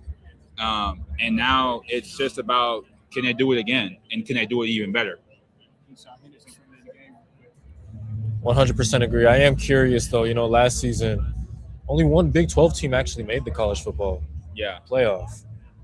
I will say that was a talking point. We didn't get to it earlier, but Brett Yormark is a fan of expanding to 16 and the 2014 playoffs. He said it on stage earlier. He just wants them to figure out the logistics while not losing the Big 12 title game. Because I think that's a big hallmark for what he's trying to do as a league is promote that title game. You see last year, it was 85,000 people there, the highest rated show in a while. And now they're going to be celebrating the 250th anniversary there. Obviously, that's something that's key. But I like what Brett Yormark's doing. I think 2014 will be cool because maybe we see 3 Big 12 teams in. Yeah. I think I mentioned this earlier. Like, I like what Yormark's trying to do, but I feel like we aren't going to see any major shifts in just how the conference is until that next TV deal. And, he's just doing what he can do as of right now to try to make it as best as possible. But there's only so much you can do, and before you get to that next media rights deal. And he stated this multiple times. In 2031, that's when we're going to see the big shift in revenue and coverage that we see in the Big 12. Yeah, and unfortunately, until then, it's probably going to remain a Big 10 SEC dominated field. I'm personally all for an expansion. I think 24 is as close as you can get to 25. Yeah. So you almost have every ranked team in the college football playoff. And I think if that's the case, that certainly opens up the possibility of 3, 4, maybe even 5, maybe not, but definitely more than one team representing the Big 12 in the college football playoff. I mean, realistically, you could have put two. I mean, you still could have put BYU in there over a Tulane or what is it, JMU? JMU, yeah. They got the AQs. That's I personally think JMU should have made it. I think if you go undefeated and you have a season as good as them, you deserve to be rewarded. Yeah. But again, that's why I think it doesn't have to be one or the other. You can reward both. If you're in the top 25 with a 24-team expansion, you could make it either way. Keyshawn with the touchdown pass to Amari Thomas. Shout out Jamie. A couple times next year, we'll see. You got thoughts on possible expansion? Shoot, I was gonna get my thoughts on how I need to play him back on my own PS5, bro. After I learned this game, bro, this is horrible. We'll run that back. We might have to do a collab stream with Bus on here. No, for sure. But I don't know, expansion. It's always a debatable topic. But my biggest thing with football is like, how do you play that much football, and conduct the playoff in a timely fashion? Just because it's obviously a sport that you can't play back to back to back like you could with basketball or baseball or something like that. And so that's really where my worry comes in, is how do you make it interesting for a college football fan, and not feel like fans are wasting their time, I guess, but I don't know. How do you make each game meaningful? Because you don't want to have a bunch of rounds that don't really mean stuff that could lead to injuries. And then later in the playoffs, now you're having some of your top guys either sitting out or not playing because they don't want to get hurt before they have their chance to go into the NFL or something. As I throw another pick, Jesus. Get me out of here. Well, I think you have an easy solution. You just have a bunch of buys, no? I mean, you could. Good game. Like I said, I need to run it back after I learned this game, bro. Hey, appreciate you having me on the Thanks show, for having man. me on, man. Yeah. Even though I was disappointed on the sticks, bro, hopefully I was entertaining with my mouth. Pause. As I told y'all, I said I will redeem myself, and I did. I thank God for that when we did it. But up next, you got some more entertaining stuff. Y'all want to run through a couple of clips real quick? Yeah, let's go ahead and get to those clips. So earlier today, we had the pleasure of having a couple of the guys on the show. Mackenzie Agnello, Amari Thomas, Jordan Allen, Kentrell Webb. And we got a couple clips we want to show you guys. Thank you again, Oliver. Yeah, let's go to the All right, we are here with wide receiver Amari Thomas here at Big 12 Media Days. Amari, how are you doing today, and how are you enjoying the Media Day event? I'm doing great, I'm enjoying the event. It's a privilege being here and just soaking it all in. For sure. One thing that I wanted to ask you about, Coach talked during the spring ball, he wanted you to get more involved in the return game. That's something that you worked on this offseason, and how do you feel yourself fitting into that role this season? Most definitely, just want to make yourself as versatile as you can, be on all phases if possible. But most definitely, that's something I was looking forward to. Yeah. And then this year, you could say you're poised to have a big year. I mean, coming off what you did last year, we spoke about it on our show before. Mm-hmm. But now you being that wide receiver one coming into the year. What has that looked like for you? The biggest part of it is just being a leader around the guys. You know, that's the biggest role I say I stepped up into. But other than that, on the football side, just building on what I've already did, just trying to become a better player. And then how do you evaluate the receiver room right now? You guys added Trent Walker, Louise Sankara, Tyson Turner, guys like that. And then you have guys like Kobe Young, Harvey Broussard returning. Mm-hmm. So, what is your thought process on the receiver room right now? I feel like, we complement each other more well than we do. Like everybody has their different thing, but it all comes together when we all out there together. And how would you evaluate, where you are right now in comparison to this time last year? I'd probably say about 5 times more better now than I was at this time last year. Okay. More confident. It's just like I know what's coming. I know what's due for me. And just how beneficial is it for you to not only you're returning your head coach, your offensive coordinator, and also your quarterback? I just feel like really what I'm thinking, like, what could go wrong? Like, it's the perfect situation, returning the OC as well. So it's just like all it can get better. Thank you, Amari. Appreciate you.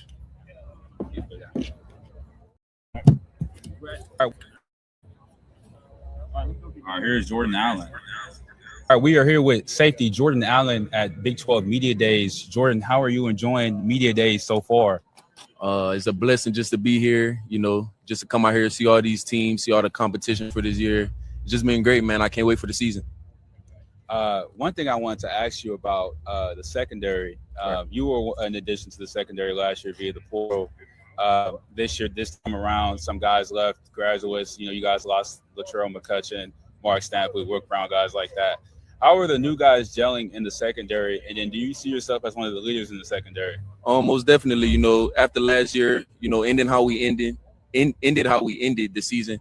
Me and Kentrell talked about, as our team now, we got to step up. We got to make sure that everybody's on the same page, we're going to bring new guys, and we got to make sure that they're all pulling in the right direction, quick, fast, in a hurry. And Coach Fritz always talks about the culture has to be a microwave and not an oven. Because, an oven, it takes long for things to get cooked. But a microwave, it can happen quick, fast, in a hurry. So the quicker that we can get the culture and everybody on the same page, the better off that we'll be in the long run. And speaking on Kentrell Webb, how have you guys developed that chemistry? You guys have a year together under your belt going into year 2. What has that chemistry looked like? And do you have like a first impression, or do you remember when you first met him? It was crazy when I first met Kentrell. I really never met him. He hit me up when I had Portal. He was like, bro, let's do it, whatever like that. And, once I had committed, he was the first guy hitting me up, texting me, whatever like that. And it kind of started there, And once I got on campus, we joke around a lot. And it was like, it kind of felt like a brother from another mother, honestly. Just having somebody like that in my corner, somebody that I know got my back through anything off the field as well. It just fell over into the games. Like, we would watch film together, host meetings for the guys to, come and watch extra film. So I guess that's where the chemistry comes from. Like, we don't even have to say nothing to each other on the field. And we already know what we're thinking. Like it's that time. So. Yeah, you can tell. Just when you guys are out there on the field flying around, how much does it help you knowing that this guy already knows what he's supposed to do? I don't even need to say anything. I don't need to waste an extra second. We can just go right into the play. That's the great thing about playing with a great guys, I should say, because I feel like we got a lot of great guys on defense. But just knowing that the other guy knows what he's doing, and he knows, like, everybody got to do their 111th at the end of the day. And you don't want to be in a situation where you're trying to do somebody else's job and now a big play happens. So just having a guy like that knows what he has to do, it makes you want to take some chances, Maybe you want to break on the ball quicker than you would because he over top. Or I might tell him, I got you here. Just know that you could jump the other route. So at the end of the day, I feel like that's where the chemistry comes from as well. Yeah, definitely. We said it before we just started this. You guys are like twins. Right. If you see one, you see the other. Right. You guys did the Cougs house at the basketball game. Right. How are you feeling about lining up with him on this college football when we get into that? I feel good about it. We've played in the past. I'm not going to say what happened, but you can put 2 and 2 together. Okay. Thank you, Jordan. For sure. Appreciate it. All right, we got Kentrell Webb and Jordan Allen getting ready to play the college football game. First and foremost, shout out to Star Pizza for being a great sponsor. We got almost 900 people watching here live. But yeah, Kentrell, Jordan, how y'all feeling about this game y'all about to play? I feel good, you know. I already knew what's gonna happen. Let's do it, man. We're gonna compete. That's what we do. What's gonna happen? What's gonna happen if I win? I'm gonna just get bragging rights. That's it. Okay. It should press X. Yeah. And switch it. My bad. Is it just keep making you go back to the menu? Let me see it. I don't know why it's doing that.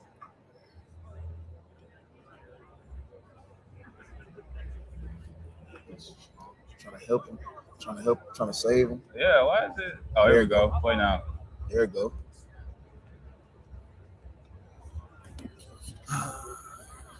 I already know where I'm going. I know you've been on this too, bro. Brother, I literally never even played it yet. I ain't gonna lie.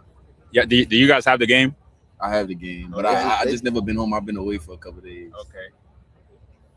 So we got UH versus UH right now. I gotta put on my right unis. What's your guys' favorite jersey right now? Black. Yeah, for sure. Black. Okay. That's the Kurt Hester uniform. Yeah, you know it. Yeah. Man, I'll be making them type of combinations when I play too. You already know. They need to go ahead and let us do that. Did they give you? Do you guys give input on like what y'all want to wear or not? They don't listen to us, bro. I wish they did listen to us a little bit more. I ain't gonna lie.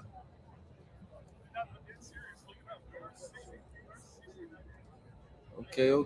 It's my first time in the game with the They just sent the code out the other day. Oh, they got the fans. I'm using myself only. So.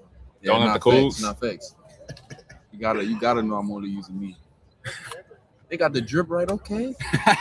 They got the drip right. So Coach Fritz was telling me that he saw you guys on the game, and he said with Amari, like he like spiked the ball in the end zone. He said you guys, he said you guys don't do that. And then he said like they showed a clip of you, Jordan, getting an interception, and you were like doing like a celly. Yeah, you switched the ball instead of he was like that's not what you guys do. We don't play like that. I say the game unrealistic. I said, come on, coach, it's just a game. You know I wouldn't do that in real life.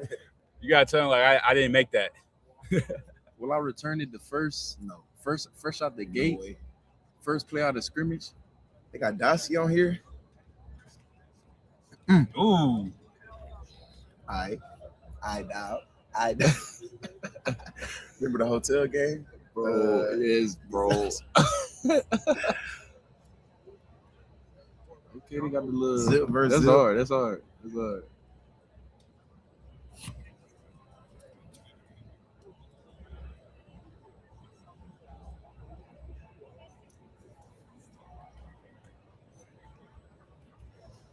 Don't user me, bro. I see you in that post. Miller. Get a little. Just a little drive. I got a little Miller on here. A little drive starter. They got me in that post, Jay. You want to run it? It's a good little game. They got Kyle on here. Everybody on there.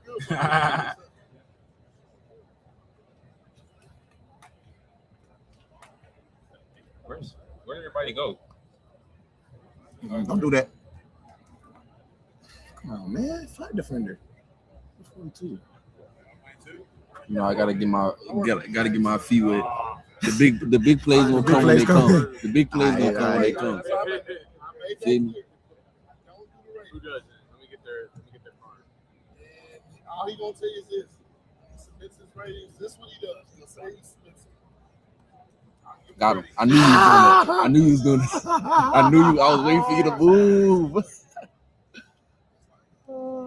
Can't crash out how I want to on stream. Gotta keep it professional. You know that.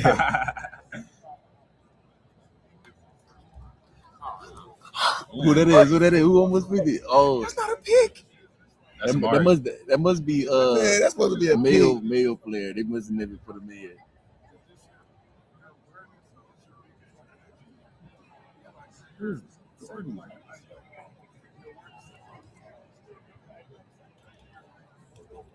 Give me a punch out. Come on, man. It's a nice little drive I got going, man. Second and inches.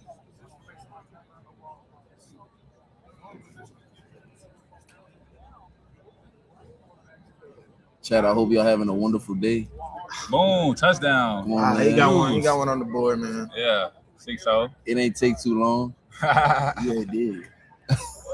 Little 2-minute drive.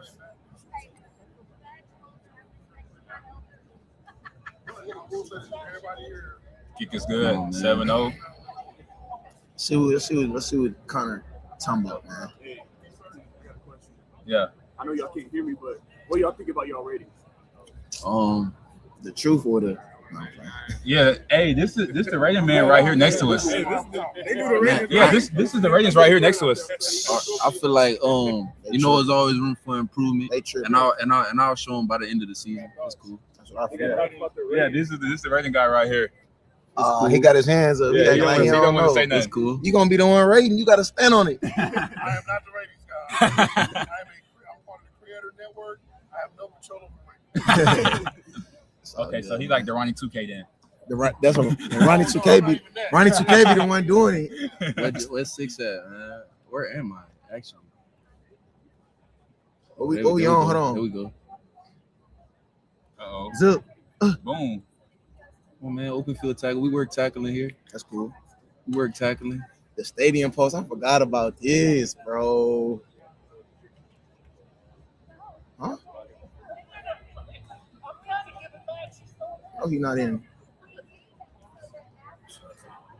Please throw that. Give me that. Drop. What? What? Hey, I know that wasn't you who dropped it too. How your player dropped it, bro? That wasn't me. That was you.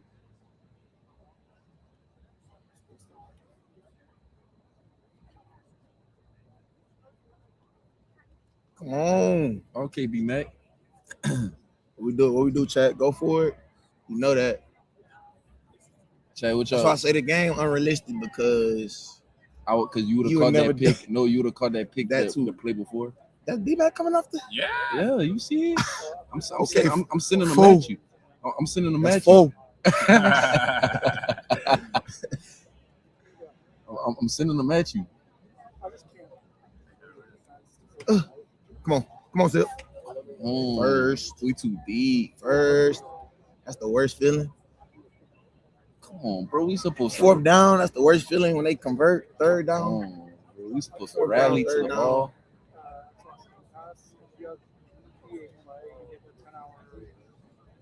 Oh my God, Jay, go get that.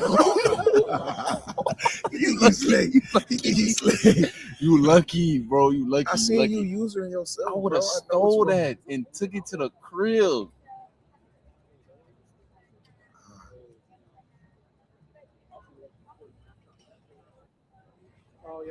See what we got right here.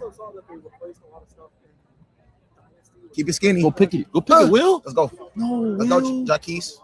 Come on, 5. You supposed to go make that reality. Facts. You see, I don't like to run the ball too much. We got almost 1,000 people in the chat right now. Chat was good. Chat, y'all know how we coming, man. This is Kentrell Webb and Come Jordan on. Allen. Oh my God, busted Connor. coverage. Connor. Boom. Oh my goodness. Come on, Zip, pop it. Where your cellies at, Zip? Ain't no selling. You gotta get that ball in the rail. Where's Zip at? That's the coach said. Chat be cool. Yeah. I went outside that drive. I went outside. Chat is tied up, chat. Yeah. I went outside. I ain't gonna lie.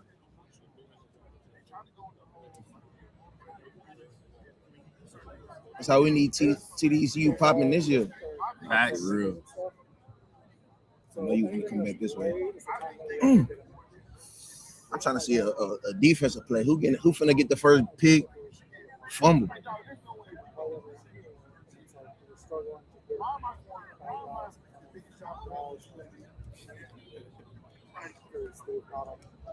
Or like I said, man, some of the stuff. All right, we finna let y'all go to halftime. Job, Trent. What you said? What you said? I said we finna gotta go to the game over at halftime. Be good. They don't got the switch stick. You can't switch stick on here. Hey, J-Mo. You want to run? A ball. Run that alley, A ball. That's valid. I seen you make that play a million times. Run that alley, A ball. That's valid.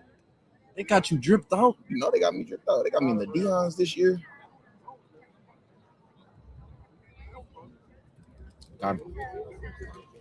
Hey. You straight underneath, bro. Throw it deep, cuz. Why would I do that? Tell him throw it deep. Why would I do that? I'm a conservative player, bro. I play like real life. Uno trying to. Uno trying to. Nope. That's easy. We'll take that. All right, Chad.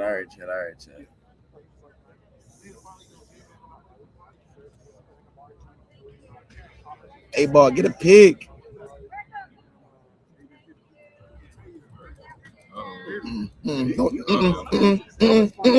A ball. No. A ball, go score. A ball, I'm done. Hey, I'm done on that note. Come on, bro. He can't see. Y'all see what he like to do, Chad? You got 40 seconds. Chad, 40 seconds. Chad, y'all see what he like to do? Come on, man. I'm popping with myself, Chad. You hear me? Realistic. Yeah, it's realistic. And we're gonna see some of those in the game. You got your first career pick last year against UCL. I need plenty more. Yeah. Pick Will. Come on, fool.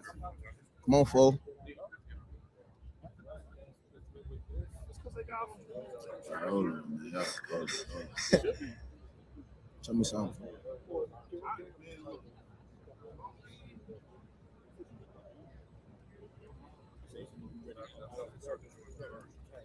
Let his mama love him. Hey! You see, I'm trying to take a shot. Test them corners. Will, what up? Mayo, what up? Mayo, what up? Will, what up?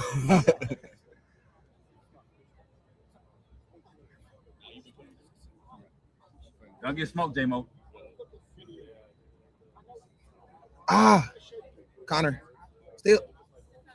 Okay, 4-7. Come on. We'll live with it. Huh?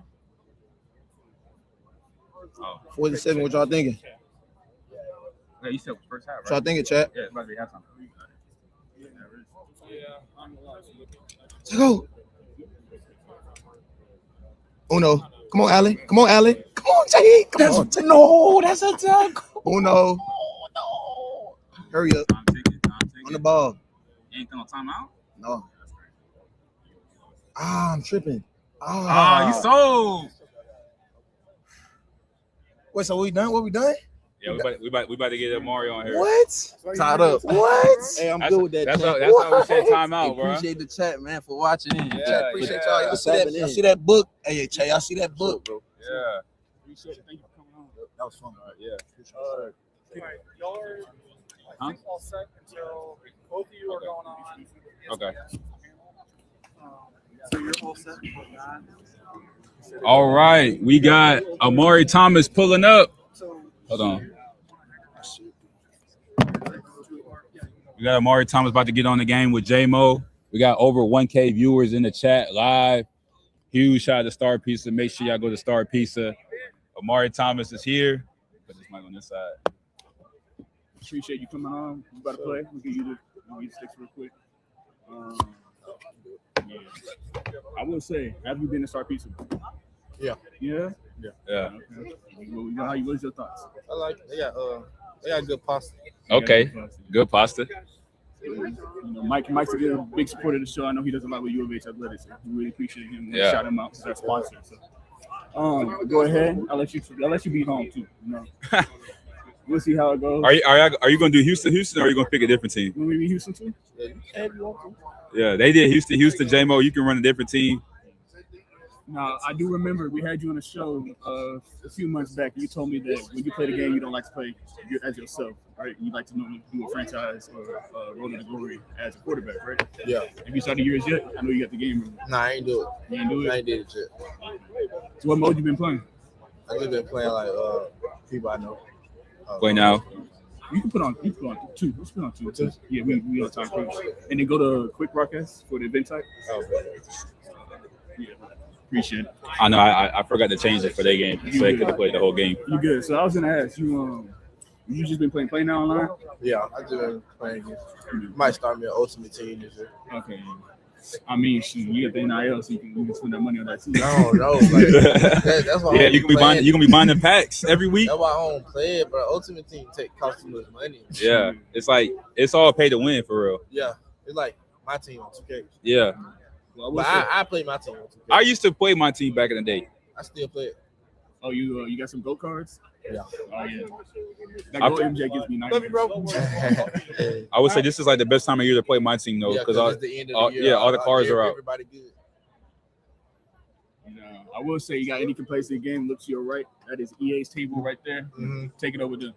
We go wait. I ain't gonna lie. They gotta put his face scan up there. I don't know who that is.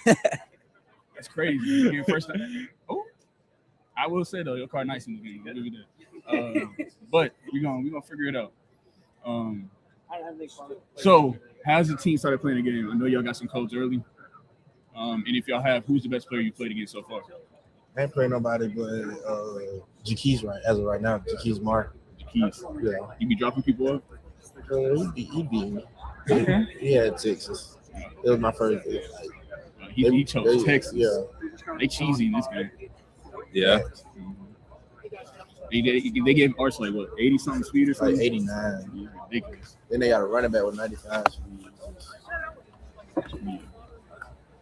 I don't even know. And then I played online earlier when I was like getting ready for the show to test things out. Went against Jeremiah Smith.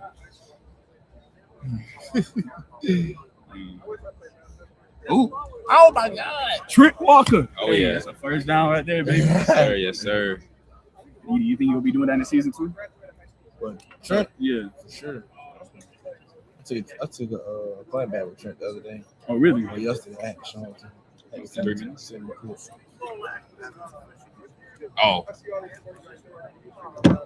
I'm just funny to me though. Like everybody was talking about.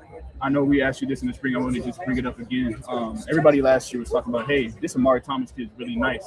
Then you go out there and have the season you did, 1,000 yards, roughly 10 touchdowns. Now you're preseason, all Big 12.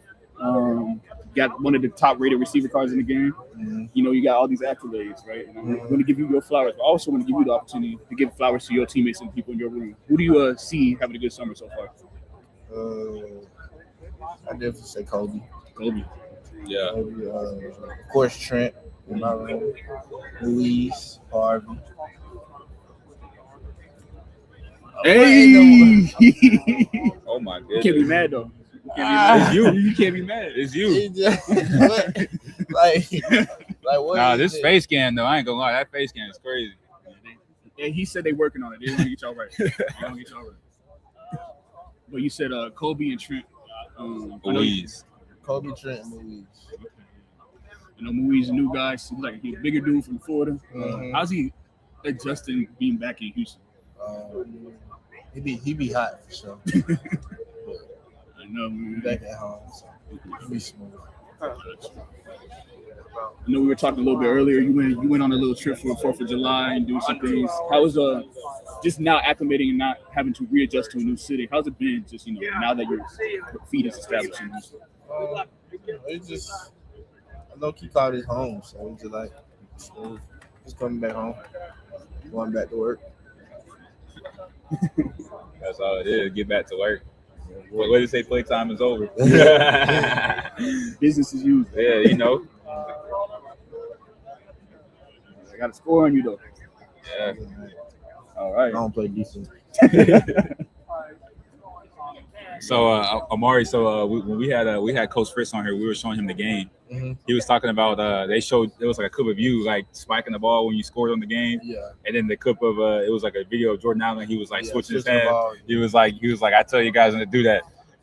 Yeah, made a little group chat with me and Jordan. Yeah. No. Any of the coaches be coming again with you? Are they too busy? I mean, they'll play it like Jay Garner, like they be playing in the facility and the recruiting room. Other than that, our coach is a little older, so we just chill. Yeah, they don't play the game. We was trying to get Coach Fritz on the sticks. I said no. Yeah, it's really because J-Mo threw a pick in front of him. He was done. Yeah, I ain't gonna lie. He cut the show early with that. It's all good, bro. I told her I was gonna give my respect. That was your one shot, J-Mo. Yeah. No. So I know we were out there in the spring practices, man. It get real competitive out there with you and your defense. But at the end of the day, those are brothers. I was gonna ask, who's been standing out that you've been going up against in practice as well? JV White. JV. Yeah. JV. Yeah. Jay White. The other zero. Yeah. Came over this off season, pretty good transfer portal pickup. I know they also got Jalen Mayo from SFA. I'm excited, man. I think that DB room is going to give you a lot of support on the back end. See how it's going to feel. But speaking on Jalen Mayo, he was a guy like he's been big on like the PFF. Everyone's talking about how he did on PFF last year. Is that something that you guys like look at when you know? Yeah, I mean, to a certain extent. Yeah, I mean, because it's all like you have to. It's like situational, basically. Yeah, because sometimes you'll have one of your best games in PFF. Yeah. Like nothing happened. But it's like I guess for him, it's like his whole like year. I guess he was one of the top guys. From what I understand, also y'all have your own grade system. So like as much as you want to go on PFF, the coaches are the ones who are ready off the road. That's what you're gonna listen to. So. All right, Mr. Wigman has joined the chat. QB1. Hey, Connor. Appreciate you for playing. Yeah. I'm gonna do this. What up, Connor? I'm handing you the sticks. Hey, come on. Okay. Let's see. Is this this year's or last year's? Now this is the new one, 27. Oh, shoot. Well, you got Connor. huh? No, it's 7-up. I just scored. Yeah. You got a whole half to prove yourself. Huh? I'm about to play quarterback on you real quick. We counting the box. We reading coverages. Who's my returner? Sauce? No. You? Keith. All right, Keith. Let me see something.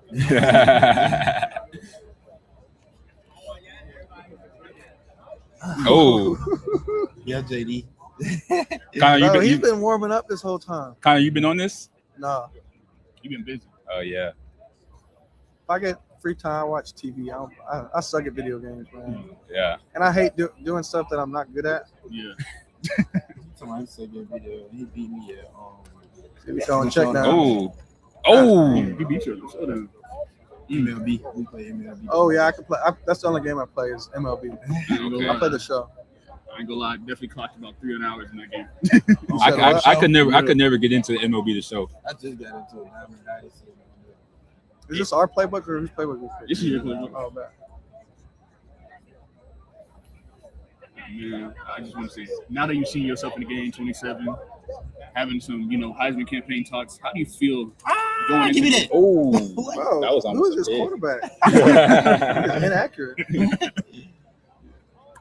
I was going to say, how do you feel going into the season?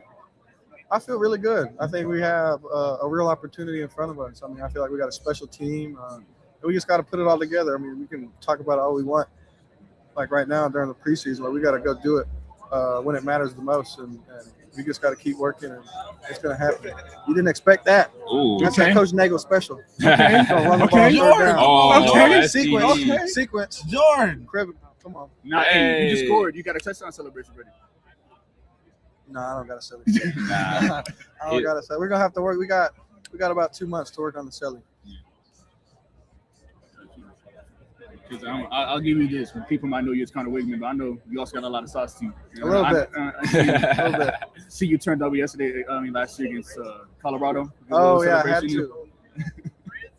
Yeah, that's cellies. They're not planned though. It just happens. I feel like that's what makes it a celly though. Exactly. Like, when you just do it, you whatever comes to whatever you're feeling in the moment when you score, that's what you gotta do. Prevent.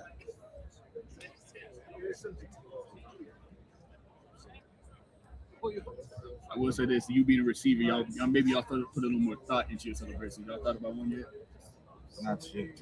We definitely put one thought into it. Amari, I heard that you can act. So like, you think you like Spencer James or something? What is going on? How does that? Get down, man. How do you do that? Uh-oh. Are you not making that? I ain't keeping it. I ain't trying to make it. Nah. Was that a pick? No, that was that was a catch. Right, these controls are different than what they used to be. Yeah, they switched this year. Wait until it gets even crazier. We'll say any complaints. Boom. Oh wow. For someone that says he doesn't play video That's what I'm saying. He might don't get smoked. I'm locked in right now. I get mauled. Yep. You do? Yeah. It's all good. You got the 7-point lead. Playing house rules? I can't onside it. Yeah. Punt on 4th down. Across the 50. Oh my god. Oh my Come God. on. Who is that, Rook? It's my rule. It looked like it.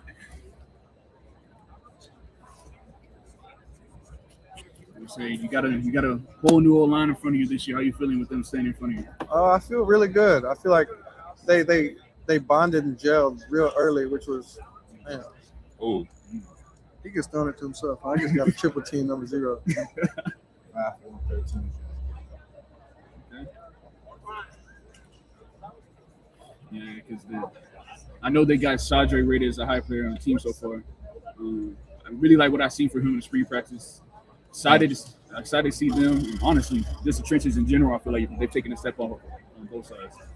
Yeah, for sure. I feel like they have a lot of experience. I feel like we have one of the most experienced O-line in the country, and just you can't beat that, man. I mean, just playing football is the best way to learn the game and play fast and not having to think so much. Now y'all got me distracted. He's scoring on me. I saw him hit a celly too. Yeah. Don't give me a stop or something. All right, we got about 2 minutes left, so I'm gonna say golden goal or golden score. Whoever scores next wins. Uh-oh. Okay.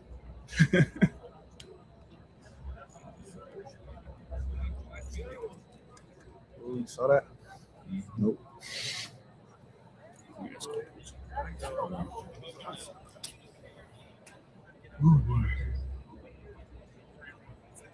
Yeah, tie game. Oh, a running play. Better stack the box. I'm gonna keep running the ball. Willie Fritz football. Willie ball. Oh, I know this play. Stop. Real. Oh, man. Amari direct snap. Y'all gonna pull that out this year? Whoever that is, number 0, gotta go. We need to pull it out. Yeah. Now, Connor, not to add to the rivalry that's already going, but I know you played high school ball in Texas. You played in Alabama. Yeah. Who you taking for pound football in high school? I ain't even gonna be afraid. It's Texas. Okay. I ain't even. You said it's Texas. It's too many. I think that's really what Texas has. Like, Texas just has a lot more. Like, it just has a lot of people.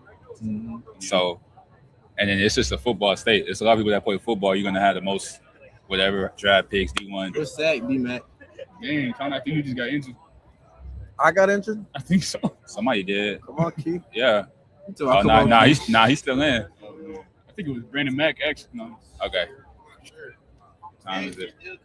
All right, after this play, they said we out of time. Y'all gotta go do something else. Oh, it don't matter. Never mind, game. It That's don't matter. game. It don't matter. That's game. Hey. Thank you, Amari. All right, appreciate you. That's crazy. Real quick, we're gonna run a. I appreciate you. Appreciate it. Thank you. All right. You might send some star pizza. Oh, how are you doing, friend? I'm good, man. I need some star pizza next time I'm in Houston. We're gonna do Khalil McKenzie next. Okay. Are they about to play against each other? Or you want to play them? No, let them play. Okay. Yeah. Bet. We're just doing a quarter. What are we doing? Yeah, we'll give you. Let's restart. Let's restart. Or you want to restart? I'm gonna restart the game. Yeah, restart. Houston versus Houston. Yeah. All right. Yeah, we are live. Right. There's how many people in the chat? What's that? 1,100? Yeah, about 1,200. 1,100. Oh, yeah. yeah. Get him. He said, "Come on, bro, you gotta get in." So, yeah. We live. So next, we got the battle of the trenches. We got Mackenzie Agnello versus Facts. We trying. This Khalil our Lafau. audition right here.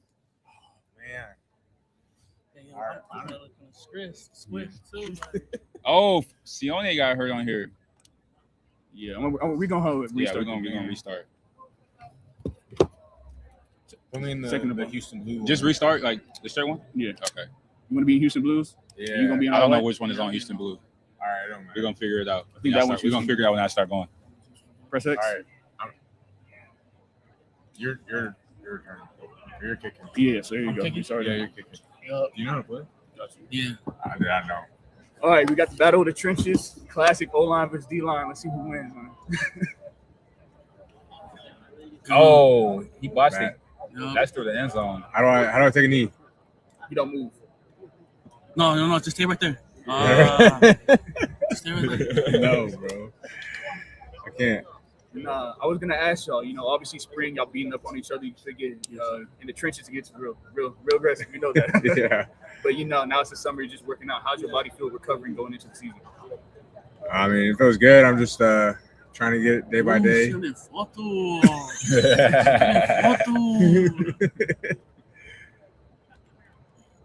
Oh. Why did he dive? I don't know. I'm telling you, I don't know how to play. Hey, Chad, just like if you want us off, just tell us. We'll get off. Yeah. We'll just make y'all like. They're just clowning us like these people don't know how to play. They're like, bro, these guys are garbage.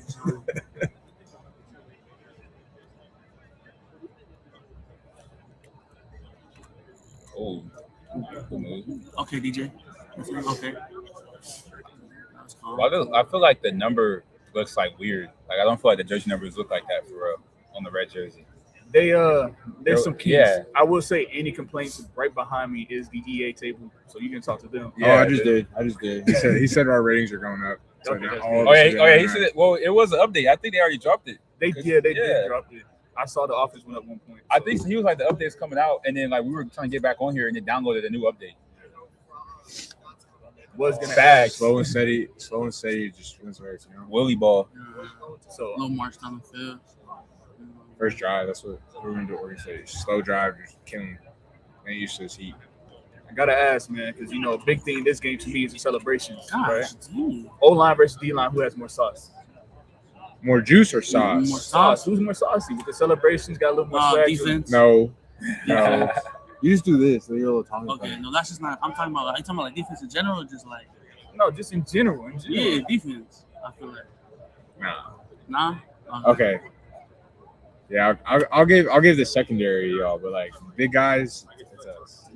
Cause we be dancing, I feel like we guys are kind of like offensive kind of cringy, bro.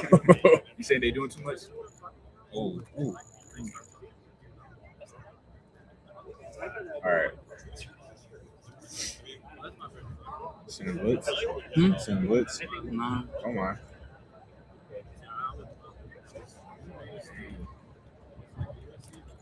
Okay, First down. Injury timeout. Who's Are these that? all like Coug fans? Thomas. Yeah. On here? Yeah, I mean we got it on streaming on GoCoogs.com. So it's whoever's watching the GoCoogs. Is there like a chat? Yeah. I don't think nobody's in the chat talking. I think they just observing. Yeah. When they time. Or there's people watching it? Yeah, that eyeball and the number. Yeah. That's how many people is watching right now. All right, 1, 2, or 3 chat. See, it's a little delayed. Everybody Yeah, type 1. I've seen enough. Type 1 in the chat. Oh, yeah, that's when yeah. I was playing against Colorado. Oh, really? I dropped him off. I ain't gonna lie. Yeah. They took Keyshawn in. He scored. He Oh, scored. I got a flag. He scored with Keyshawn. Oh, delay game. Yeah. Hey, press square real quick. Man. I'm gonna say though, ask y'all a little bit about this. New additions came in this spring on both sides of the ball. How's your reaction to everybody coming in? I'm feeling great. You know, I feel like everyone, the new addition to our team, they're all great people, great athletes. Who's that? Canelo with y'all brought in a couple interior linemen. We're smaller. We're all way more athletic than we were last year. So it's gonna be interesting to see us run outside zone against these other guys that have bigger D lines. Yeah. And one thing Connor said when he was on, he's just the fact that y'all meshed immediately. Yes. And that's the most beautiful thing about O-line is when y'all mesh, things start to happen. Because it's like I keep pressing the wrong button. It's on the Garbage chat, chill out. donut. I don't play games for real. So y'all don't be on this like. I don't play at all. Yeah, I'm just here, for the fans. He just happy to be here. As soon as I score, it's already second quarter, bud. Yeah, it's 2 minute quarters. 2 minute quarters. Second quarter, bud. We're going to just punt that, bro. No. It's third and I'll four. just let you score. Go ahead. Don't let me. Don't be soft. Because I'm trying to get the ball too. Oh, that was Coach almost took that back. Yeah. My dog. Turf toe. I'm not gonna lie, these injuries that they be having on here is like crazy. Like it'd be like 5 injuries a game. So you say y'all don't, when y'all having fun, y'all normally don't play the game. What do y'all do? I just be sleepy. No, like for real. Like, I just really just be sleepy. I don't blame you, man. Yeah. Oh, what the kid? Yes. Who picked that up, bro? Jordan Allen. Jordan Allen. Is that Pat? They just played each other. Oh, he right. Bro, you're actually joking. All right, guys. So lock in. What about you, Agnello? For what? What do you normally do for fun? I go to bed at like 8. I'm there at 4 in the morning. So and I get it, man. Y'all put in a lot of stress on y'all buddies. Hey, that's what you know in your O line. I'm there at 4 in the morning. I don't know how to call time out. Oh, press the middle button though. Okay. Yeah. See, that's how you know I don't play. Like, you try to click it because yeah, the manual.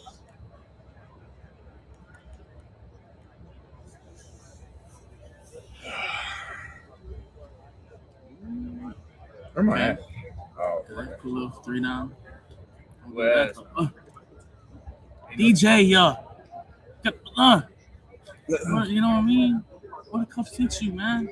No, get vertical. It's always in there. So, we know y'all got a new strength coach this year.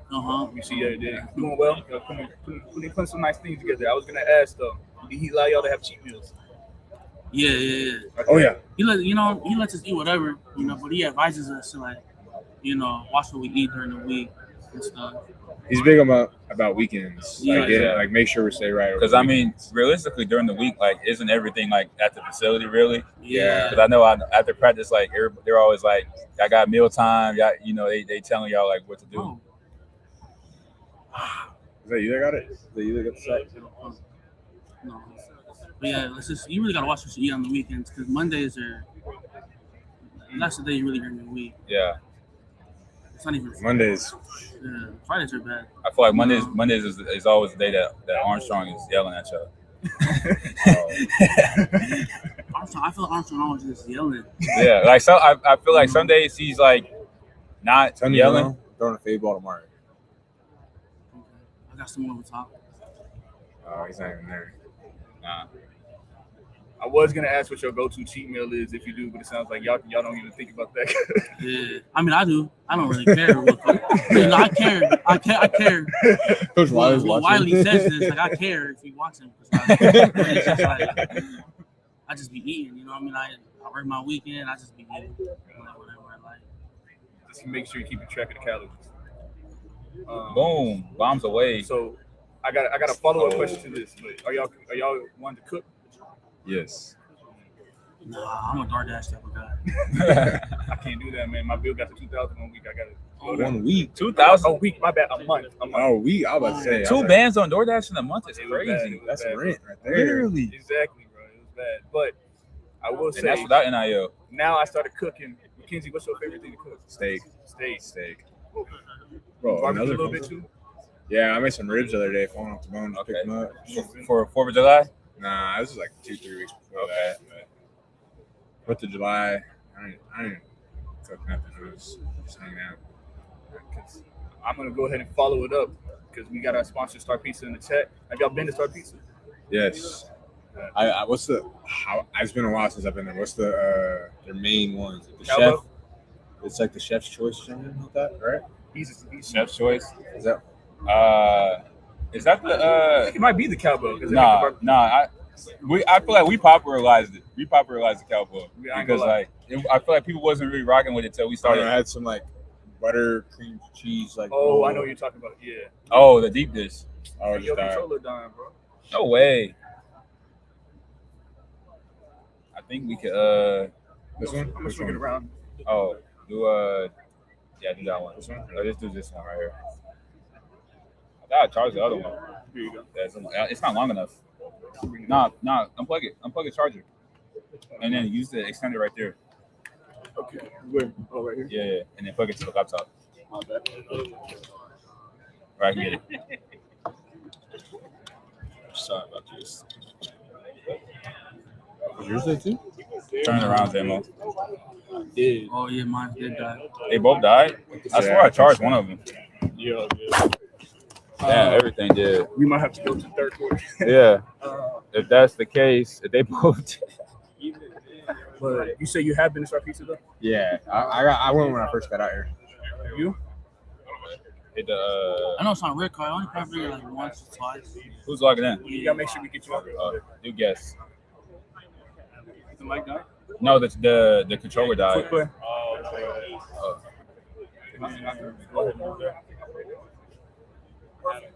That's connected. What's it? Press circle.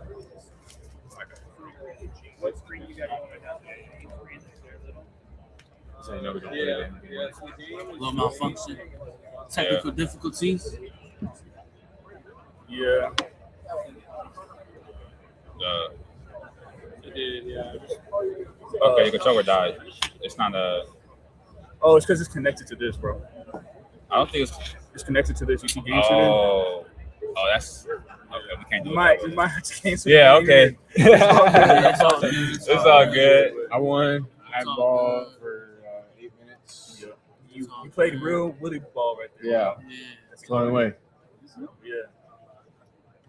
Whew. Man, I'm excited for this season. I really am. I mean, we're gonna try our best as media, try to get the stands back out. Try to help out with students, but we want to support y'all. We appreciate y'all coming out for the show. Of course. Appreciate y'all for having us. Of course. Yeah. Maybe we can get you on some Star Pizza. Yeah. Thank you. All right. Appreciate y'all. Yes, sir. Chat. Appreciate y'all. Go Cougs. Yes, sir. Yes, sir. Yeah, just close all that out.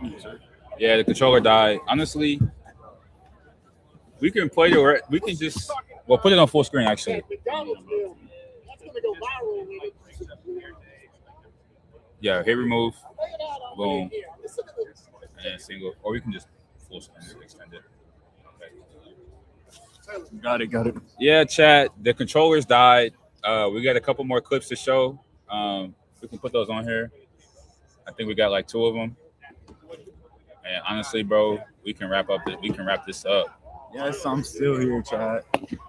You got So put the you can put the Control Web and the McKinsey clip up there. Charging? Yeah, put the Control Web clip up there. All right. This is Joseph. I'm here with Control Web. How you doing today? Doing good, man. Can't complain. I'm not gonna lie to you. I'm gonna start off just talking a little trash because Good. Let's talk. okay, because your twin was on here earlier, Jordan. He came in and was saying that you've been whooping your butt in college ball 27. Is that true? Yeah. I ain't gonna lie. He didn't got me a few times, but hey, it happens. The game is a little unrealistic compared to real life, but it's all good. It's unrealistic. See, that's the thing though. They were supposed to make the playbooks better. You saying it not like that? Just it's not really the playbooks. I say that some of the animations, like some of the animations is just like in real life. I don't know if that's happening. I don't know if you catching on 4 of my defenders in real life. You know, so especially with like the timing catching, he be doing that. Yes. Yeah, Yes. okay, so he But be it's all cheesing. good. He be cheesing. He a little cheesing. He a game head. It's Yeah, good. It's all good. I was gonna ask though, you and him got a good relationship. Mhm. How's that going into this next season? The best has been. I mean, we on the same string, bro. Like me and him, we ready for sure. So yeah, I know y'all like to bounce off each other in the field. Is Mhm. anybody y'all like to model your game off there and like watch it to yourself? Buda Baker. Buda Baker. We watched Buda Baker highlights before the game. We happen to he a little smaller DB, kind of like how he is, but he don't play like one. So we just watch his highlights pregame. Get us in that mode for sure. In your mode. I would say Buda Baker's a good example because we saw Yeah, last dog. year. Y'all both like to come downhill and hit. For sure. What's your most exciting moment you've had in your career? For like just last year in general, the whole year, it was a blessing to win 10 games. I had the big hit against Arizona State, which is it. That was a blessing too, to be able to be put in that position. But I'll say probably one of those two moments, just the whole year in general, but specifically that Arizona State hit, man, because as a DB, hitting a defenseless receiver like that, thinking he got him a free catch, man, you can't ask for nothing better than that. I bet you felt like Weapon X, huh? For sure. Yeah, I was going to ask you this, right?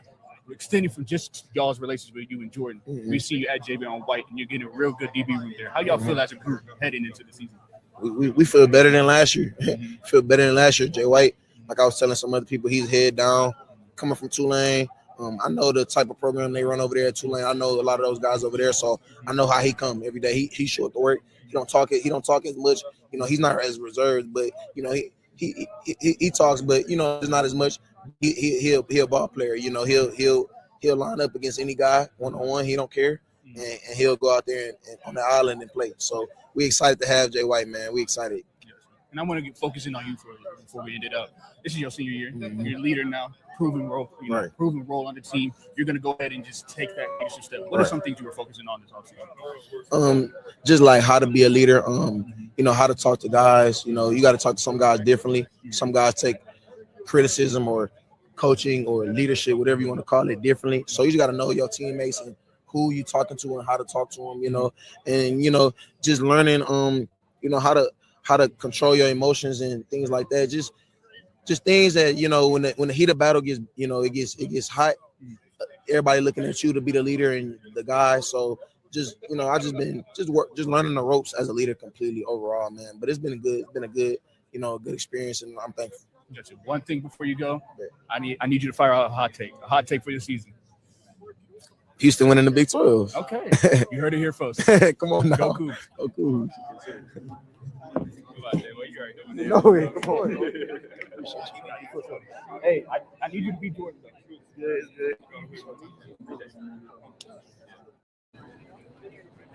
Okay, we are here at Big 12 Media Days with Mackenzie Agnello. Just first and foremost, how are you enjoying the Media Day event? It's a surreal experience. I'm excited to be here. I'm shocked when I got picked, but I'm grateful because this is a once-in-a-lifetime experience. So it's been really cool to be here and see everyone and all teams.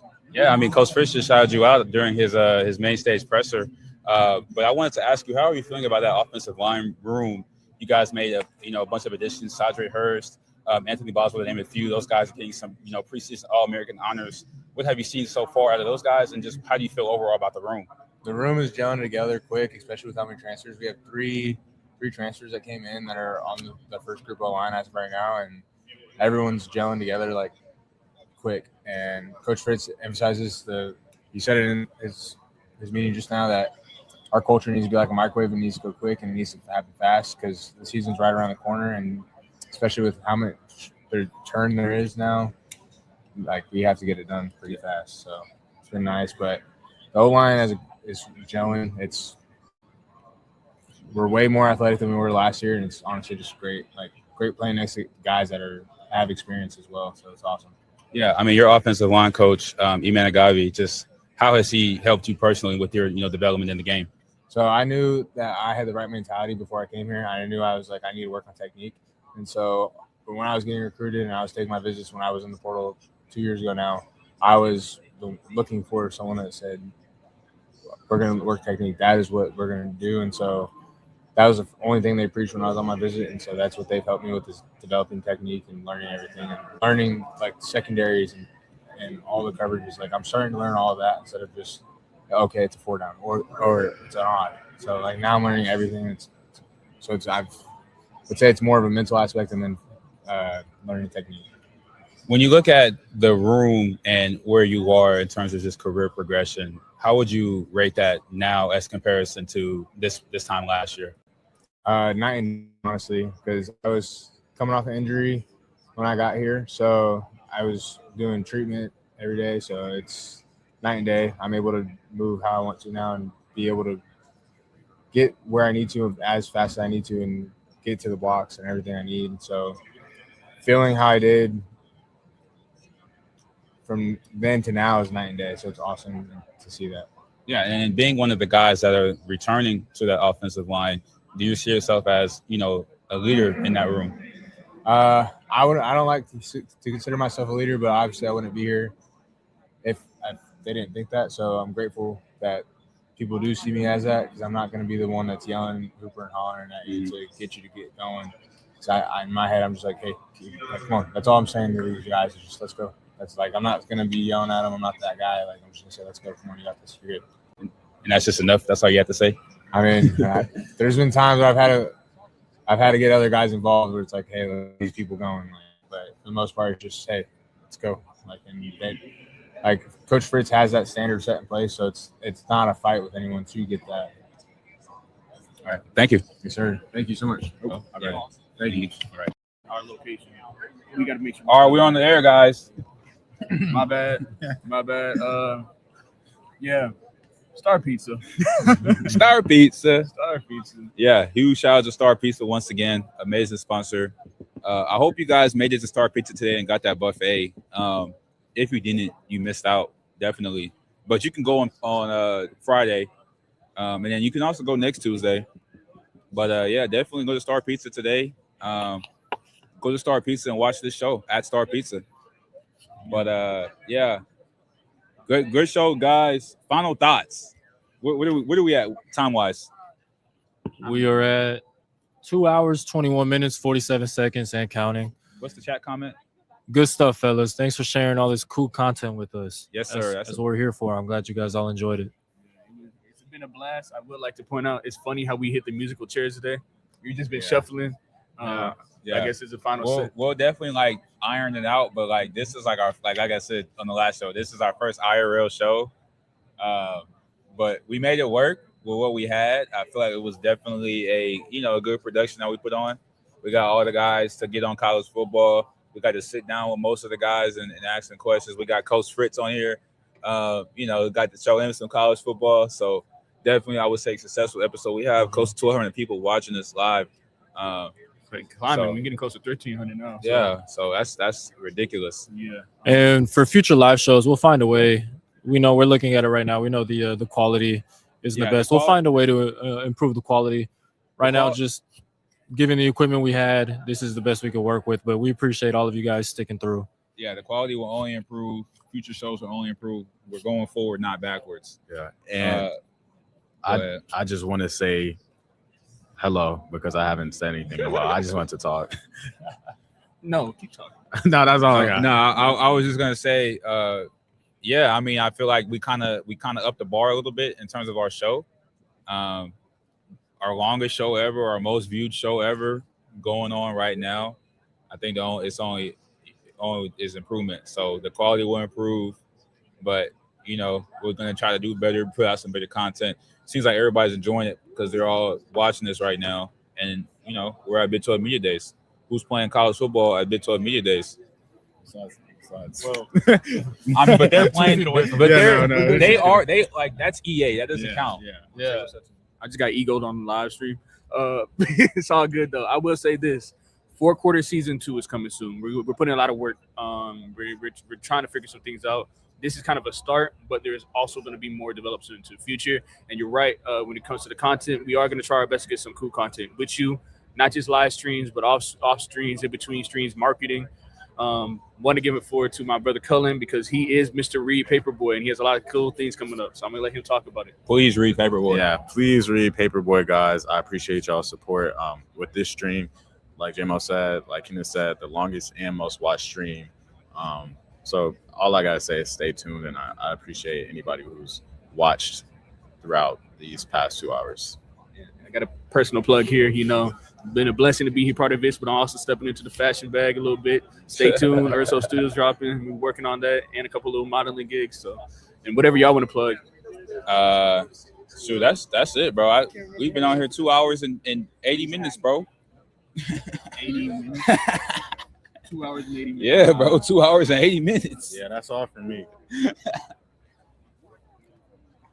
Shout out Star Pizza. Shout out Star Pizza. We will catch y'all on the next episode for sure. Go Cougs.